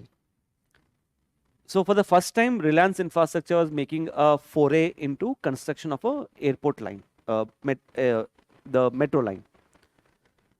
So under this PPP, Reliance Infrastructure was supposed to build that particular line. After building that particular line, it was supposed to collect the revenue from the passengers who use that particular line and transfer it to the DMRC after few years. Apart from that, it was also required to share some percentage of the passenger revenue with the DMRC, some part of passenger revenue. If you are Reliance Infrastructure, before you invest in this particular project, what is the most important information that you need before you decide? Aditya? Huh? Duration is sorted, everything. My question is, if you are Reliance Infrastructure, if you want to invest in this particular project, what is the most important information that you need before deciding? Time period is sorted. What is your source of revenue? Passenger. So for you, the most important information is how many people will travel on this particular metro line once it is constructed. That's the most important information. So Reliance Infrastructure said to DMRC, I'm investing for the first time. I have no idea as to how many passengers might travel on this particular line once it is constructed. You have been operating metro for a long time. You have much better expertise in telling me how many passengers are expected because it was completely a new line. Even DMRC was not able to understand कि कितने लोग आएंगे. So what DMRC did? DMRC carried out a survey where randomly it asked people, we are planning to build a particular metro which will take you from the heart of the Delhi to directly to T3 terminal. Would you be interested to travel by that particular line once it is constructed? People क्या बोलेंगे? नहीं चाहेंगे. People will say, हाँ, हम तो wait ही कर रहे थे उसके लिए. सालों से वेट कर रहे हैं. Only for this only. So people said yes.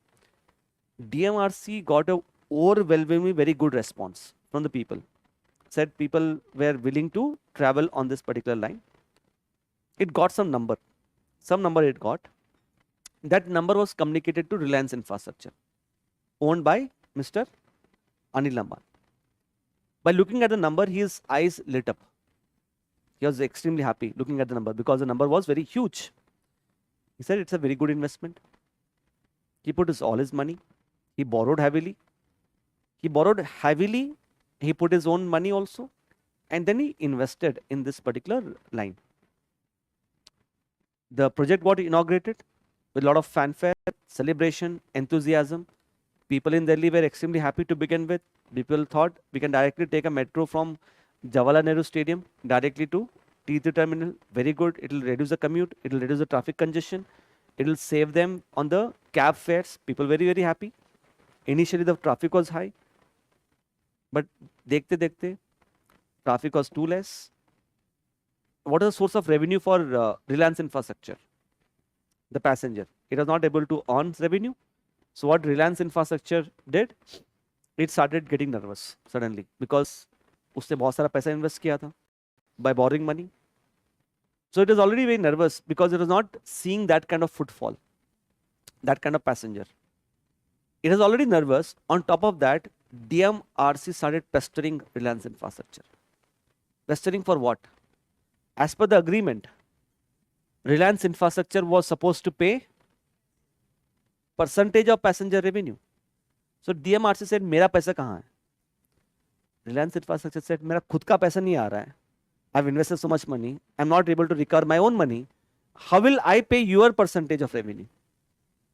Did you get the point? Then what happened? DMRC filed a case against Reliance Infrastructure. It took the Reliance Infrastructure to the court. India's richest man, one of the richest man, has now become bankrupt. He has been declared as a bankrupt. Getting this point? अगर आपने IR पढ़ा है, international relations, you hear about a country called Afghanistan, which is called as graveyard of empires. It is called as graveyard of empires because any particular country which has tried to invade Afghanistan has burned its own fingers. In the past, it was USSR, and now it is the US. Even US could not defeat Afghanistan, right? The mighty superpower could not defeat Afghanistan. That way, if Afghanistan is a graveyard of empires, public-private partnership is a graveyard of the private sector. It's like saying अगर आपका कोई अच्छा company है, multi-billion dollar company है, from multi-billion dollar company, if you want to become bankrupt, don't do anything. क्या करना है? Invest in PPP, government will take care of that. Did you get the point? यहाँ पे ideally क्या होना चाहिए था? There should have been some flexibility clause. Flexibility clause as in like, if the passenger revenue is not as per anticipated, then the contract may be extended, or probably the share of revenue which is said to be shared with DMRC can also be reduced. These things should have been there, but there was no flexibility in the contract. So it is being said, in India everything is flexible. सब कुछ flexible है India में, except one thing, which is PPP contracts. Restaurant? No. You tell me why less people? I don't think so, because people are traveling to T3. They don't mind paying high fares. That's not the main reason. It's not very costly. Why people are not traveling by? See, सबसे पहले one thing you have to understand, had this line be built in Bangalore, people would have easily traveled in Bangalore. Because in Bangalore, traffic is too much. Plus, the airport is very far away from Bangalore. It's like going from one city to another city in Bangalore. Delhi hardly takes 45 minutes from here.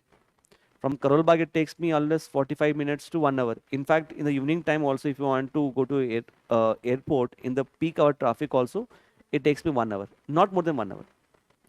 Apart from that, also understand when people are going to airport, right? People are carrying a lot of luggage.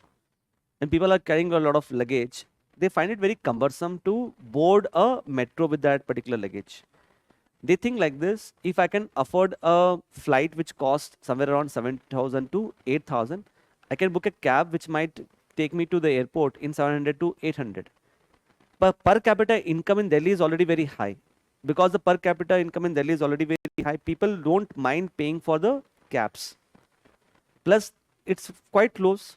Traffic in Delhi is not as much high as in Bangalore, right? So that's the reason why it has not been very successful. It is not that convenient also. Convenient because it's from here you probably cannot go directly to the airport. Here I think you need to go to Jawaharlal Nehru. From Dwarka, but from here you need to catch to Dwarka, right? New Delhi, right? I traveled once when I was a student in Delhi. Uske baad to I not traveled.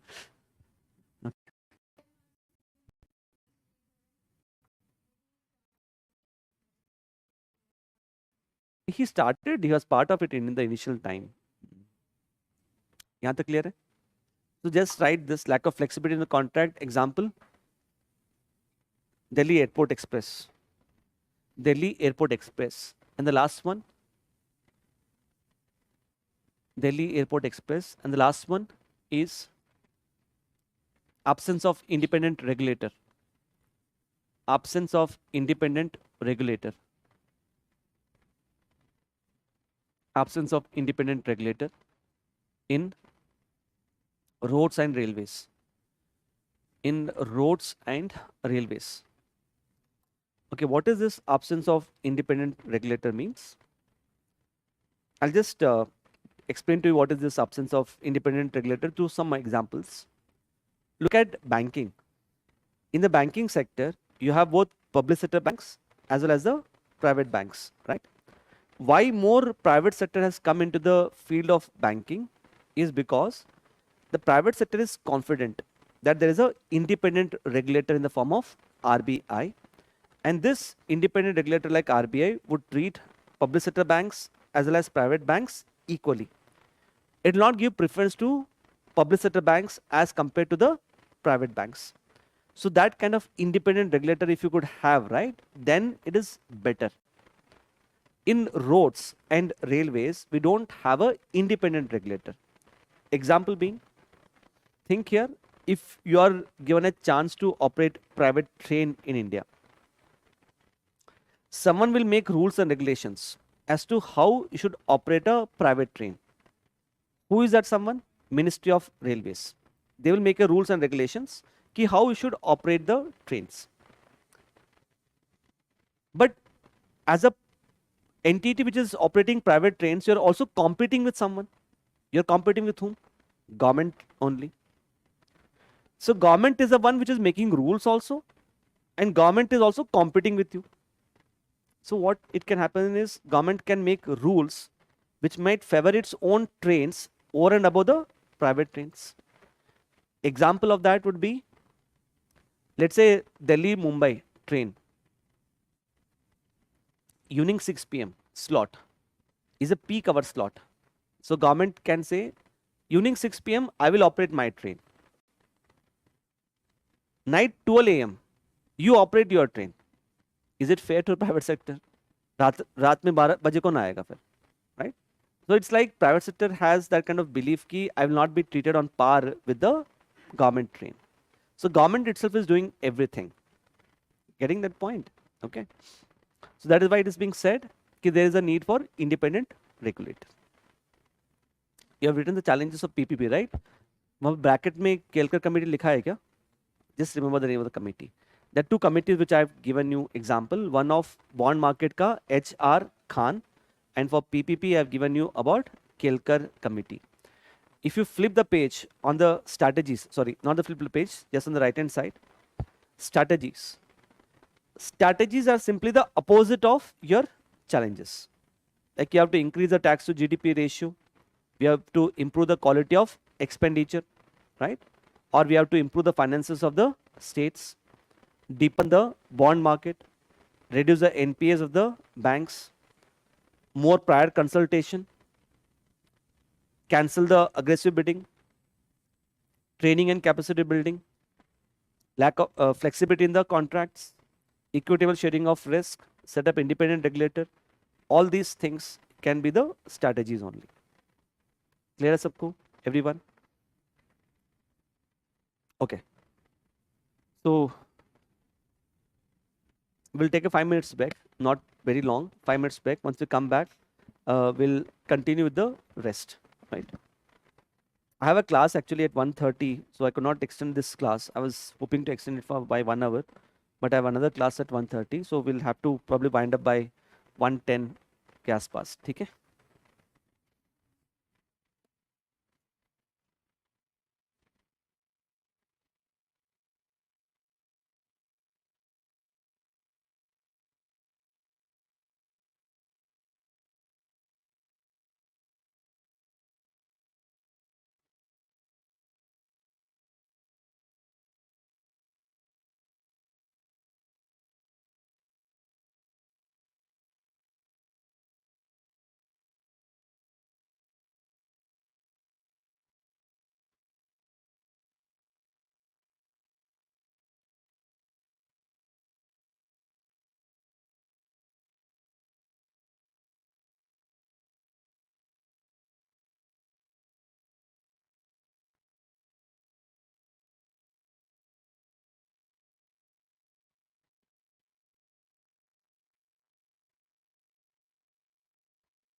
Just flip the page.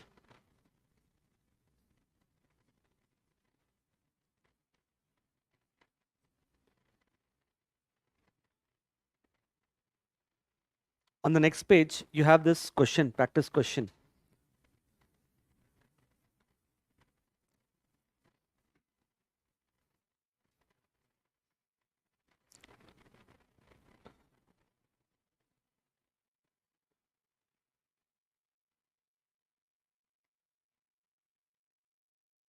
Try to attempt that particular question.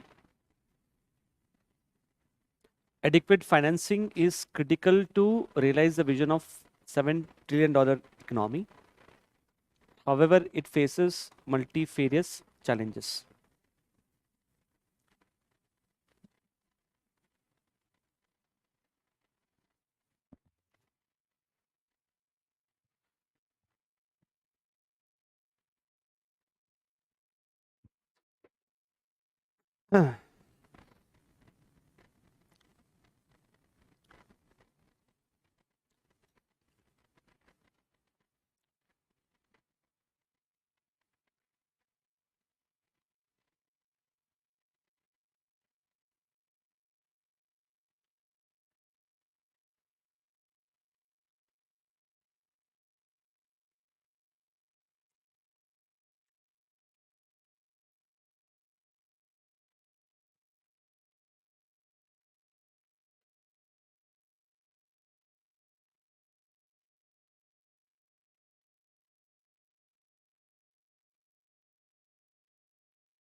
Okay, this is a question. So the central theme of the question is on financing the infrastructure. What's the main theme of the question? Challenges. It is asking you the challenges, but like I say, whenever you write challenges, what you should do? Try to write one or two initiatives, like make a mention of national infrastructure pipeline, national monetization pipeline, Gati Shakti, Bharatmala, Sagarmala, etc. Then read the part adequate financing of infrastructure is critical to realize the vision of $7 trillion economy. It means significance. Between significance and challenges, main focus कहाँ पे होना चाहिए? Challenges पे. ठीक है? What should be the introduction? Present? Present financial status. You can start off with that. How much money we are spending? 11.11 lakh crore. In terms of percentage of GDP, 3.4. So you can see here, the capital expenditure by the government has increased to reach 11.11 lakh crores. Then you can use this diagram. Remember the diagram we make. That diagram can be incorporated to show the significance of infrastructure. This diagram should be between the intro and the body of the answer. Challenges, initiatives, and look at the strategies.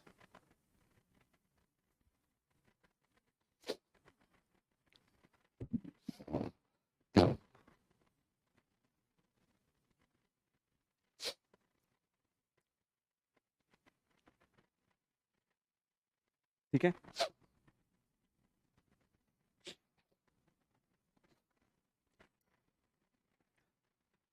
Just incorporate the intro. Did you incorporate this intro and conclusion? Just the intro and conclusion.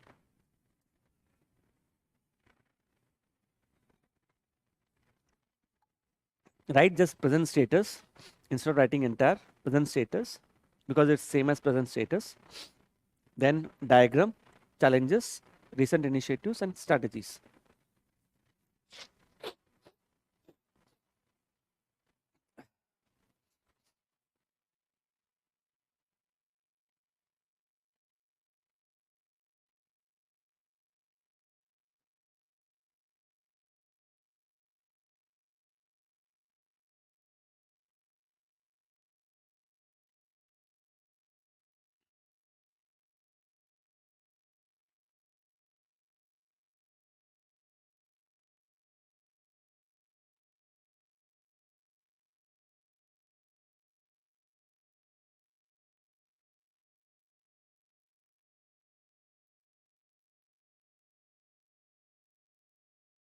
You're not able to see visible.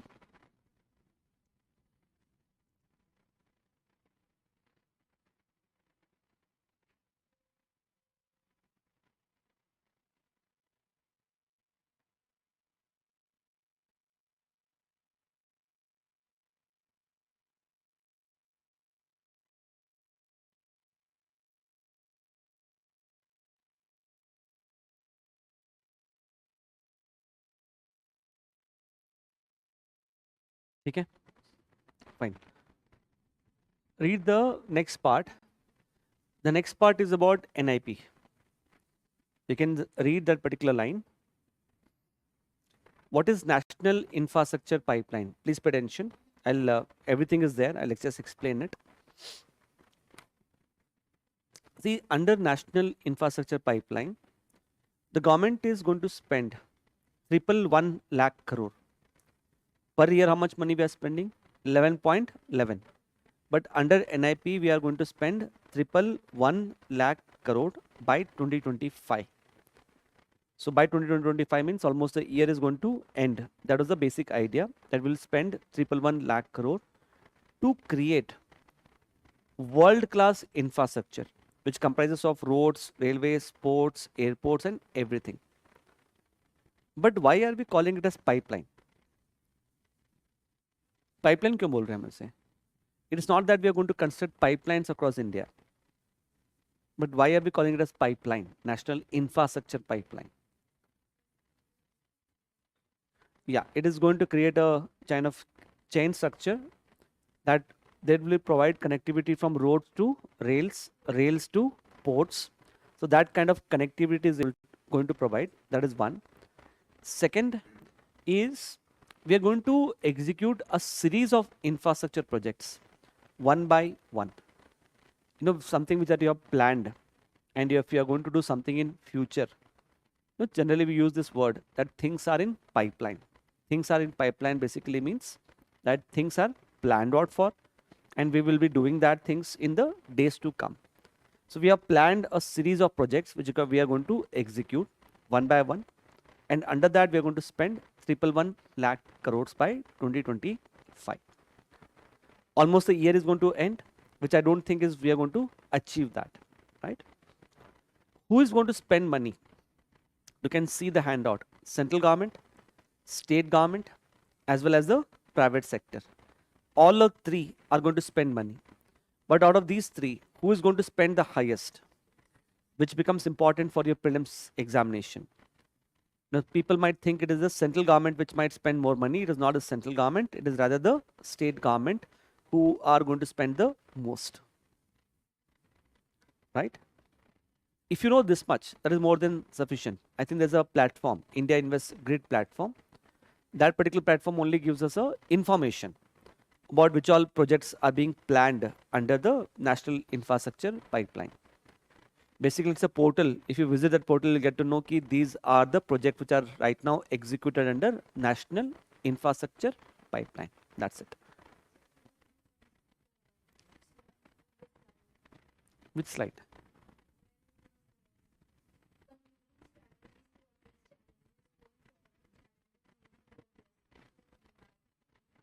Okay. ठीक है, did you understand everyone? कोई doubt नहीं है? Okay, just read the next question. Acha, greenfield means you are building a project right from scratch. Brownfield means there is already an existing project. उस project को आप modernize कर रहे हो. Modernizing an existing project.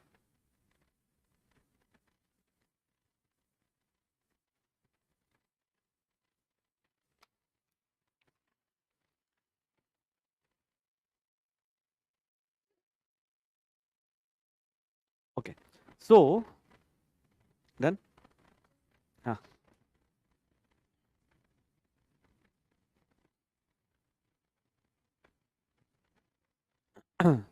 So read this particular question.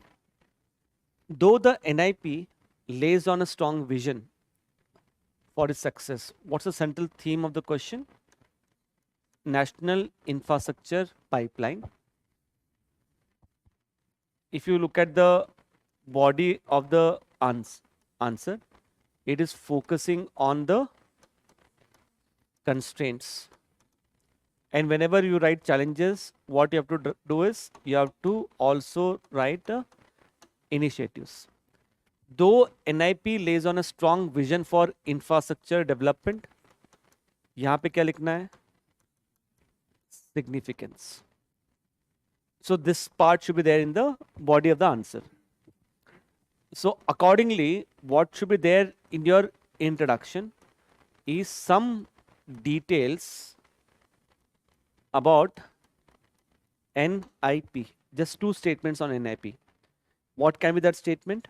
NIP seeks to spend 111 lakh crore by 2025 to create world-class infrastructure. The funding will be provided by center, state, and the private sector in a defined proportion. That's it. Two statements. Then significance. But मैंने आपको significance बताया ही नहीं है NIP का. Diagram, virtuous cycle. The virtuous cycle can itself become a. मैंने constraints नहीं बताया आपको. Same as the challenges of infrastructure I told you. Because ultimately, who is going to spend money?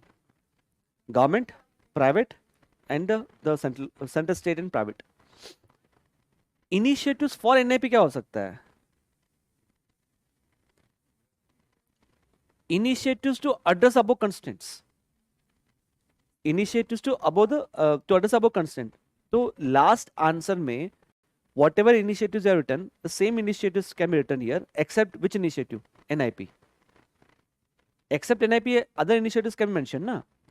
कौन से initiatives है? National Mortation Pipeline. Then there is Gati Shakti. Then there is NAFID. Invest and REITs, right? What can be the conclusion here?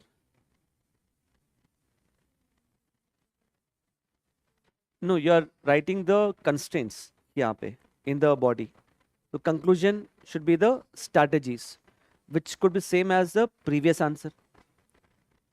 Conclusion can be same as the previous answer, na?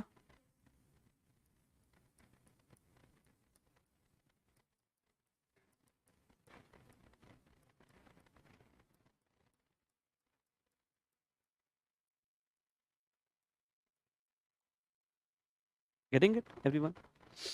Okay.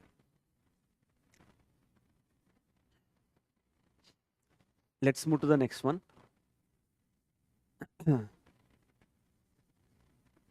What's the next one in the handout? Gati Shakti Master Plan.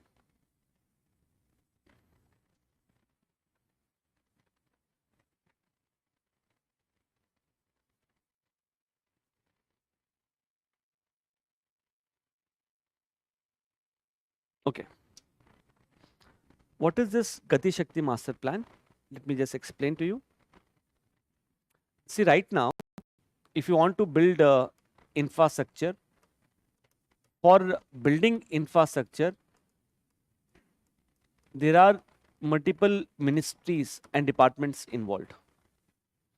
For example, we have Ministry of Roads, Railways, Ports, Civil Aviation,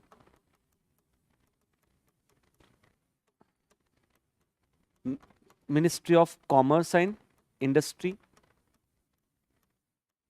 Ministry of Environment, Forest and Climate Change, because this ministry's approval is needed for environmental clearances. So we have multiple ministries and departments. The problem right now is all these multiple ministries and departments, they work in approach. Silo basically means all of them work in a very fragmented approach where one ministry is not aware about the projects executed by another ministry. So there is lack of free flow of information between these ministries. Because of this lack of free flow of information, there is no coordination, and अगर coordination नहीं होता है, problem is it leads to delays as well as cost overruns. What percentage of projects are delayed in India? 43. And what is the cost overrun? 5 lakh crore के आसपास. This is the cost overrun. All of this is because we have multiple ministries which are having a fragmented approach. They don't coordinate with one another. There is lack of free flow of information. I will give you an example which is given by Prime Minister Modi most of the time. In India, हम क्या करते हैं? We first build a road. Let's say the road is built by PWD department, Public Works Department. Once a road is already constructed, newly constructed road,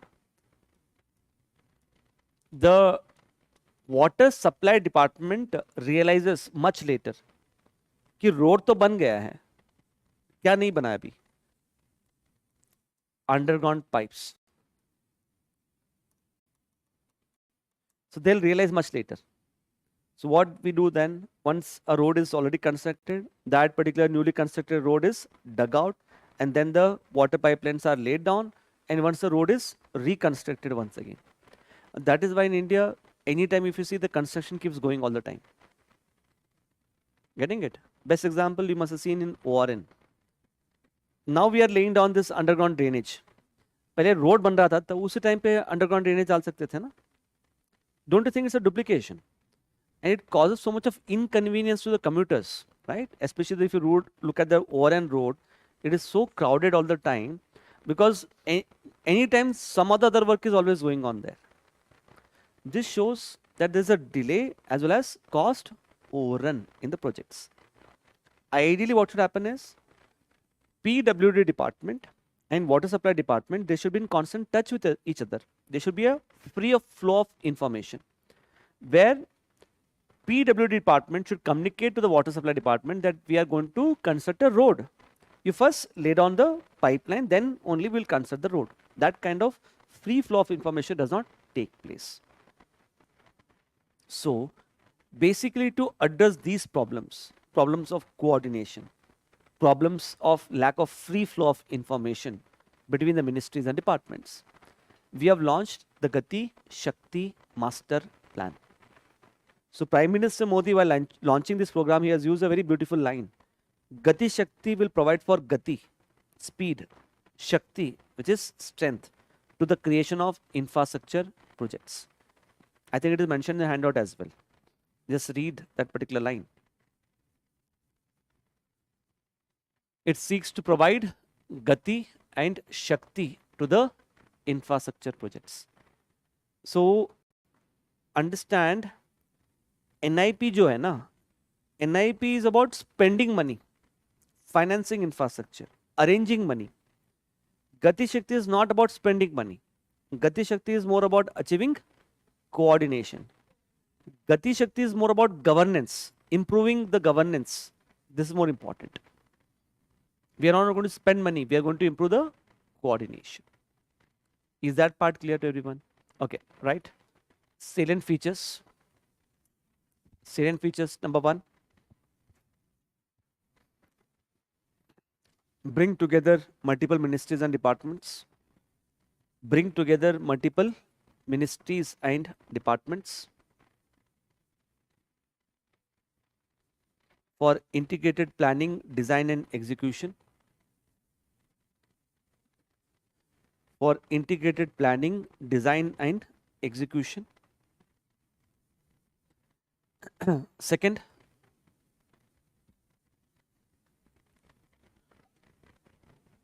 monitor infrastructure projects, monitor infrastructure projects worth worth more than 100 crores, worth more than 100 crores. Third,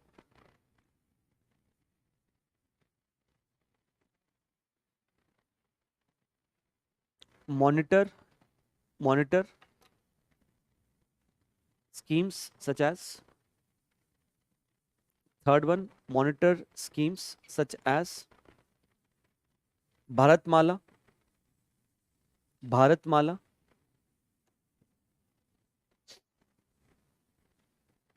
Udan, Sagarmala, Sagarmala, etc. Next, use use satellite technology, use satellite technology developed by Bhaskaracharya, developed by Bhaskaracharya Institute for Institute for Space Applications and Space Applications and Geoinformatics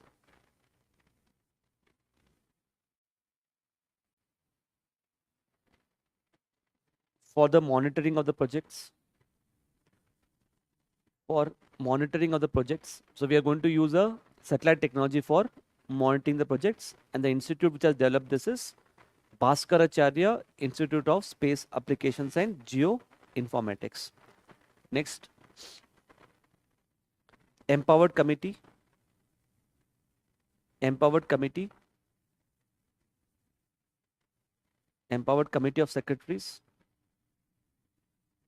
empowered committee of secretaries headed by cabinet secretary, headed by cabinet secretary to oversee implementation.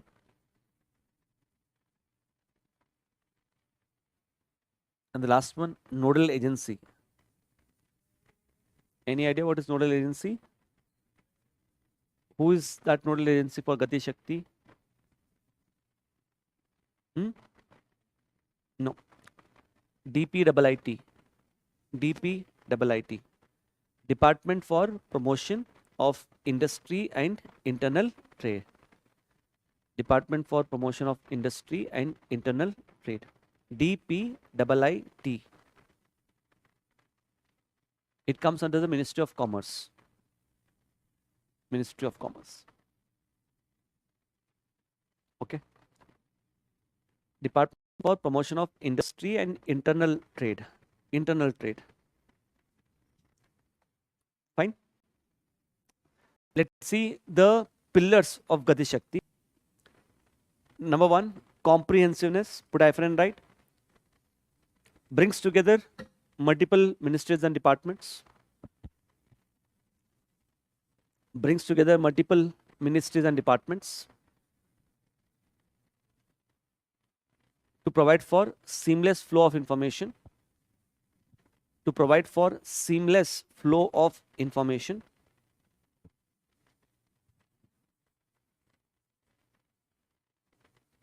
To provide for seamless flow of information. Okay. Prioritization. Prioritization. Put I friend right. Prioritization of projects. Prioritization of projects to reduce delays and cost overruns. to reduce delays and cost overruns.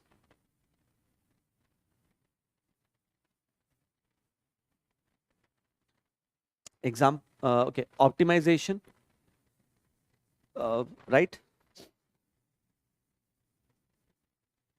Identifying critical gaps, identifying critical gaps in infrastructure, identifying critical gaps in infrastructure. For example,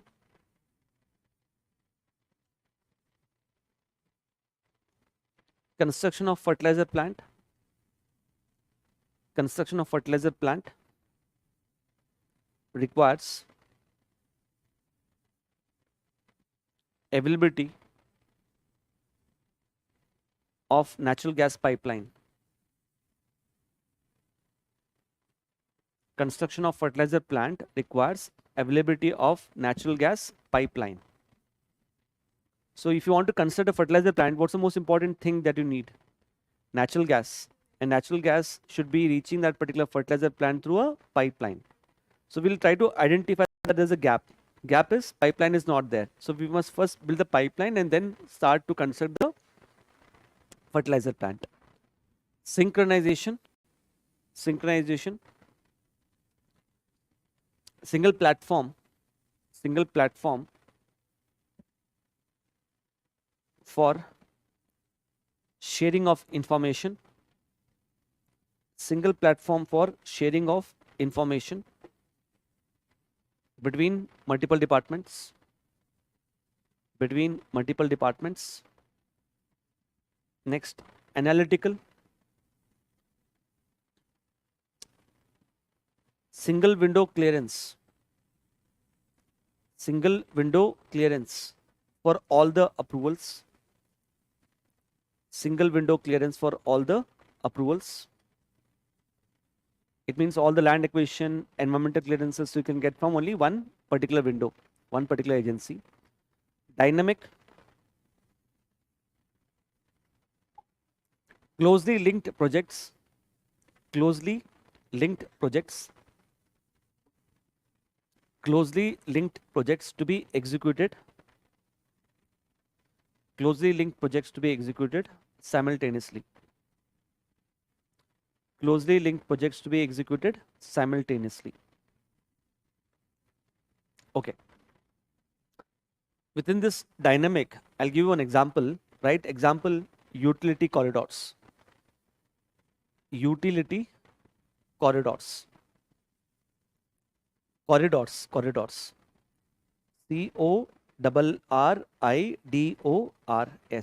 Utility corridors. Let's see what is this utility corridor. Now what we are doing is, see, whenever we are constructing a road, along with construction of road, just by the adjacent to the road on either side, we are laying down underground utility lines. Utility lines basically means we are laying down underground power cable for carrying electricity. We are laying down underground water pipeline. We are laying down underground telephone line. All these underground utility lines, they are basically set up just adjacent to the road. पहले कैसे होता था? We first used to lay down underground lines. Once the underground lines are laid on, then we used to construct the road, which obviously used to take more time. Can the two things happen simultaneously, right? So we first build a parallelly road construction will go on. Just adjacent to that, we'll keep laying down the underground lines. That is what we say dynamic. Getting this point? Okay.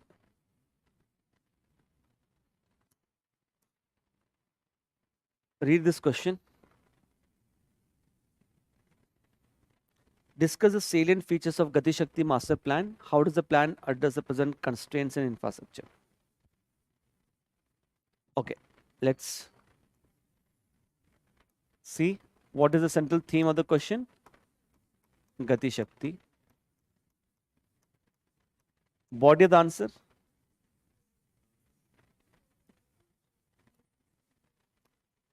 Introduction में basic आप नहीं दे सकते हो ना.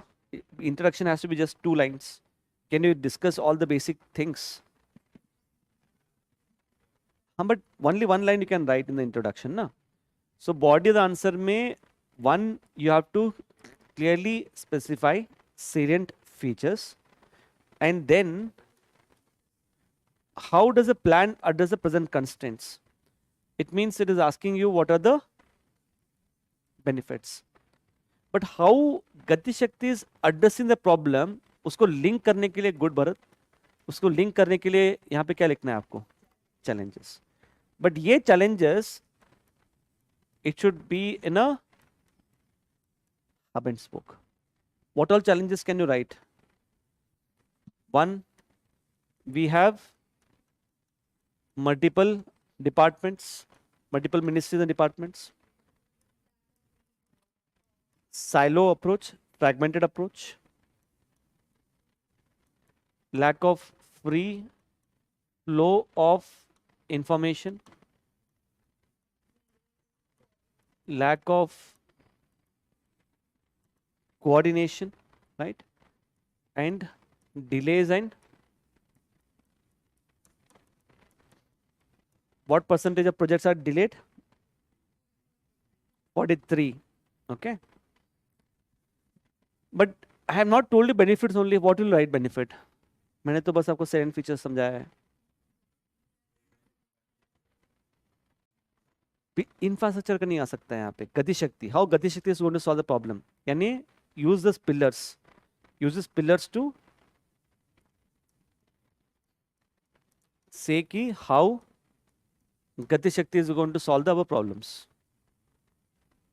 right? And in the conclusion, you can make one line which is made by Prime Minister Modi, that is Gati Shakti seeks to provide Gati and Shakti. Okay. Intro में ये directly हो सकता है. I'll just show you the introduction.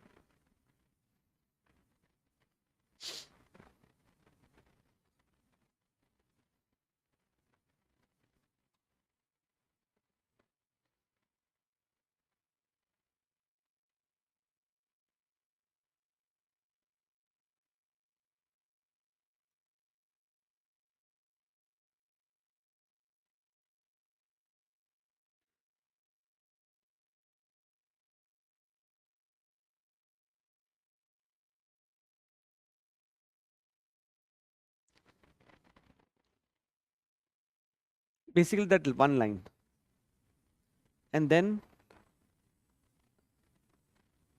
यहाँ पे आपका salient features आना चाहिए. It's not included, but salient features should be there. This could be a conclusion. That's it. ठीक है.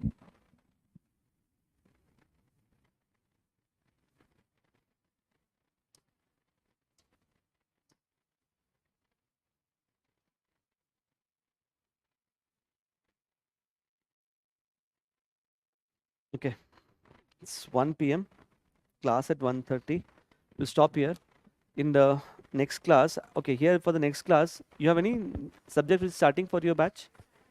I think a science and tech is starting. As far as economics concerned, we may probably have the class on weekends, Saturday or Sunday, because I don't want to touch your science and tech classes because they want to start. So mostly I need another two to three classes.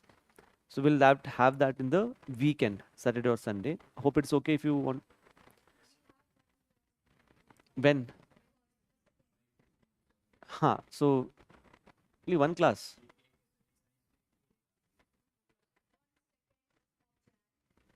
ठीक है. So anyways, we'll cover that. So we'll cover that. हाँ हाँ हाँ. It is second. हाँ, you can tell me. ठीक है. So that class I can extend if you want. That class I can extend. ठीक है. Thank you.